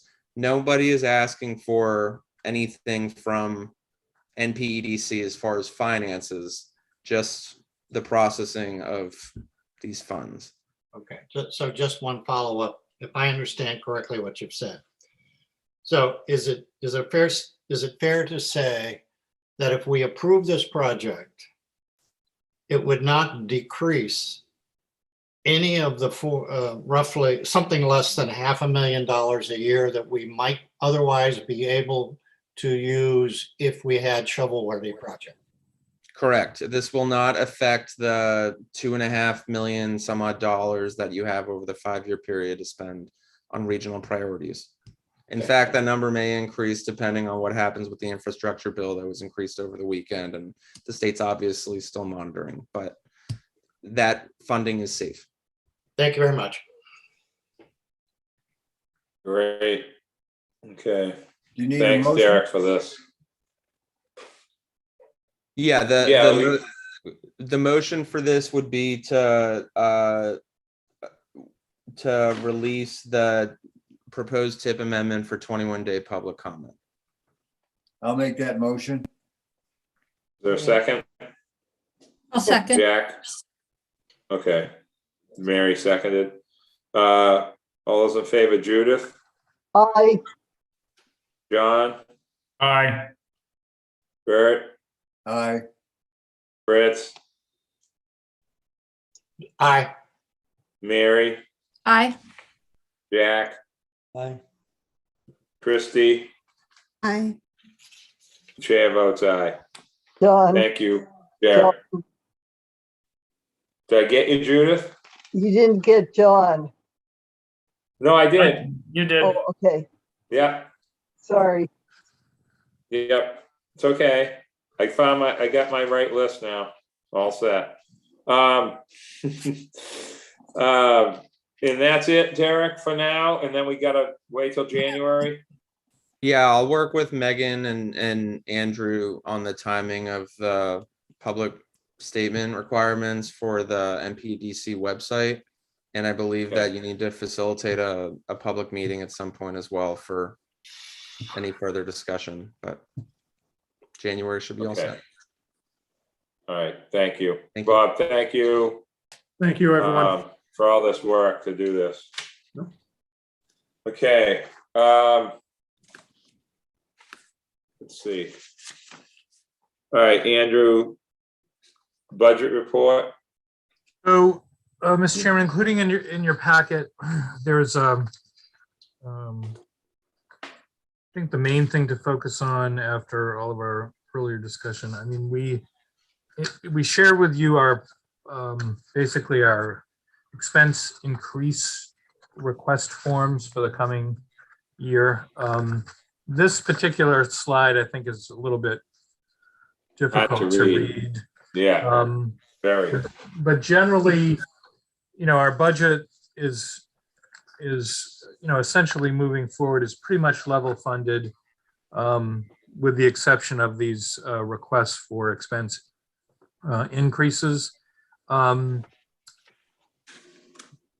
Roughly, I think somewhere around the low 2 millions is what our budget has consistently been.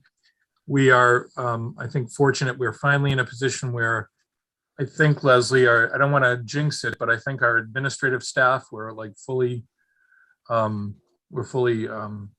hired up now with everybody. So I would just ask all of you members to please remember we have new people who are learning the ropes here.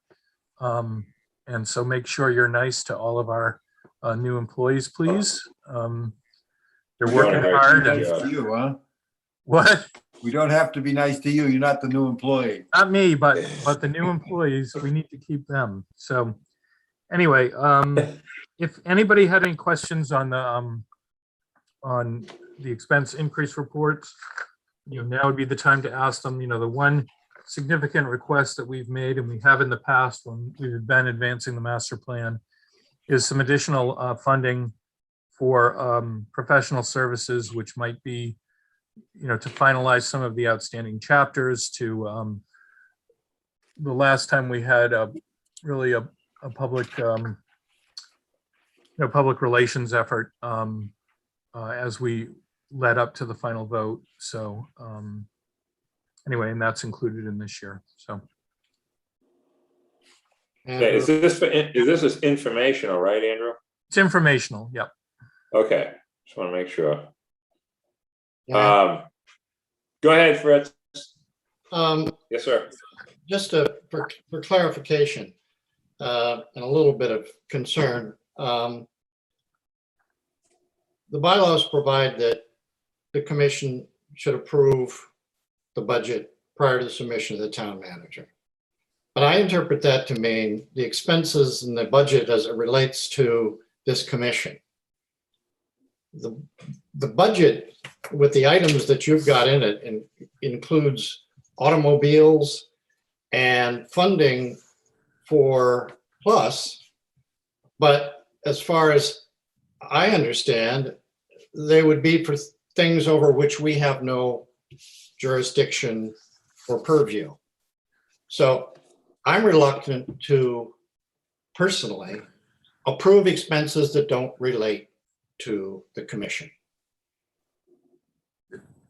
Mr. Chairman, just for clarification, I'm not asking the commission to vote on any of this. This was to share the information so you knew what we were asking, of the town administration within the deadlines that have been set for us. So. Okay, if you're not asking for our approval, then But we can move on unless there, like I said, unless there's any questions about these. The time, Mr. Chairman, and I'd add the time that the commission voted, individual budgets has, that passed some time ago, especially since the Plus operation from 2012. So I think that'll be a discussion for the bylaw changes. Okay. Does anyone else have any questions? Just a quick background question, if I could. Go ahead, Mary. I would support all of these, even if my support is not required. So, but with the vehicles, you're replacing a 2007 vehicle. Do we hope that we'll get 15 years from the new vehicles as well? That would make them look dirt cheap, as they're already pretty low price. But I wondered, does the town have any program in place yet for purchase of electric vehicles? That was really my only question. I don't know about electric specifically, but they do have to meet certain criteria under the Green Communities designation. And I have confirmed that this vehicle does meet those requirements. And for our inspectors, they do need 4-wheel drive. So that becomes a little more tricky. There's probably going to be some hybrids available as well for certain ones. No, I just want to quickly, Andrew brought up the staff. We've got some pretty, I've been out there, not a lot, but recent months, a few trips through and kind of talked to a few people. And I always talk to Esmeralda, when I get the chance. And I tell you, we've got quite a staff out there, and the things that have happened with HDC, with Kathy leaving and Kadim's being able to do that, which is really great. And with Leslie having to jump over to ZBA until that gets solved. I mean, the cross training thing has been my thing from day one. Like it's like a private business would do. And that office functions like a private business. And I don't know.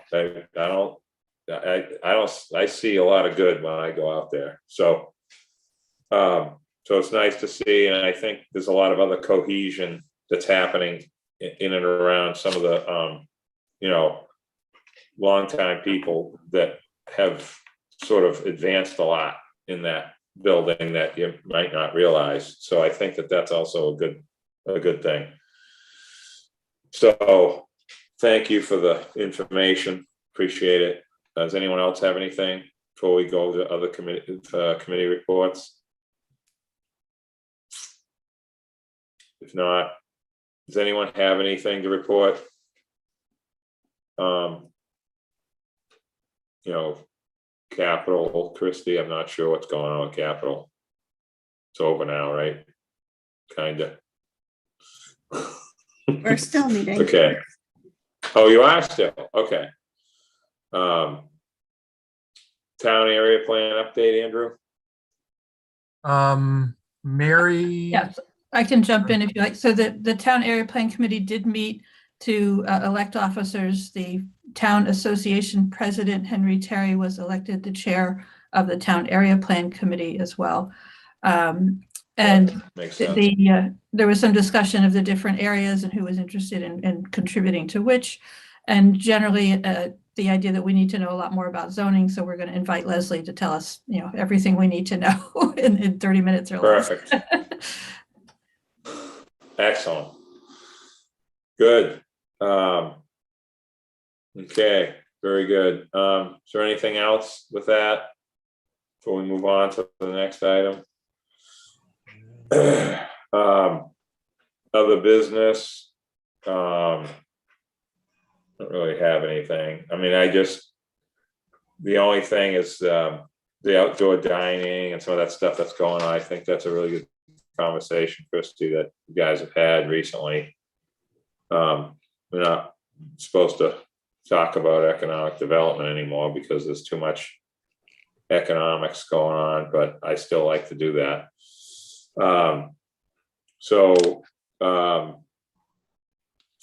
We got Stroll this year. That's good.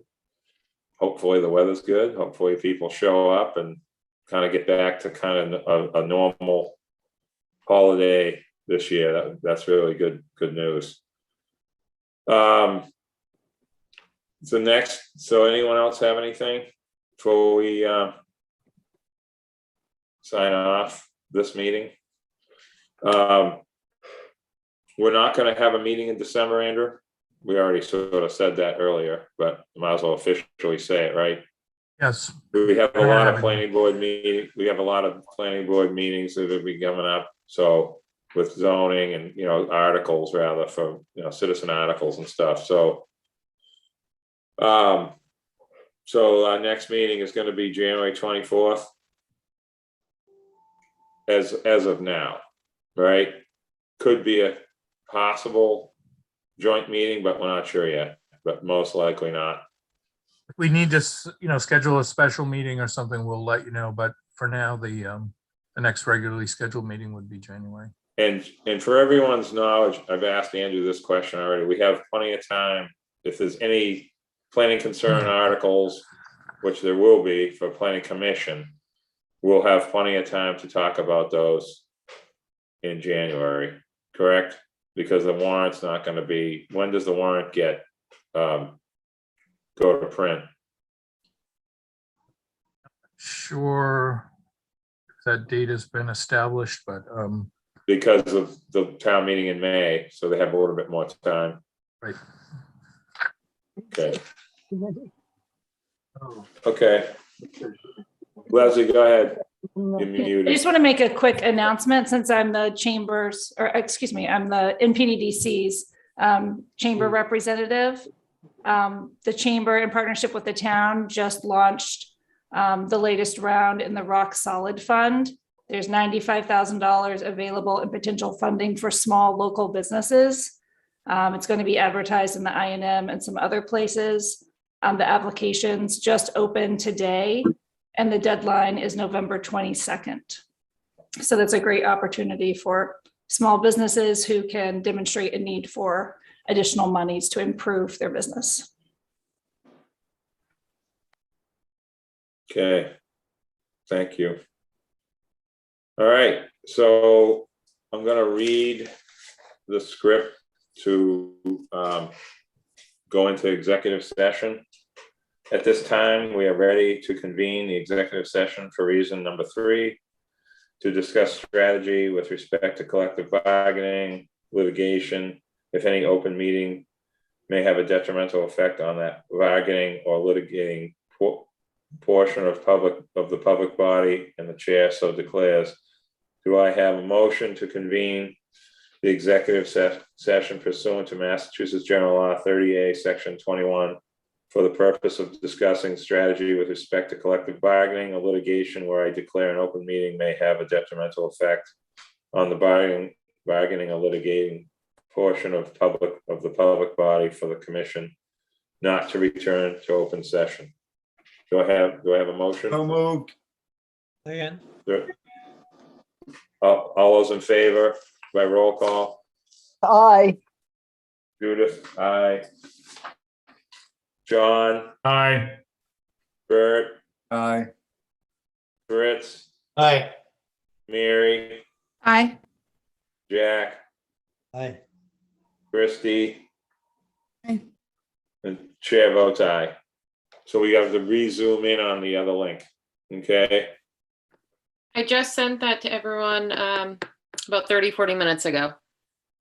Can we leave Thank this you, meeting? Megan. Yep, so you have to leave this meeting, check your email and Yes. hop on to the other Zoom meeting.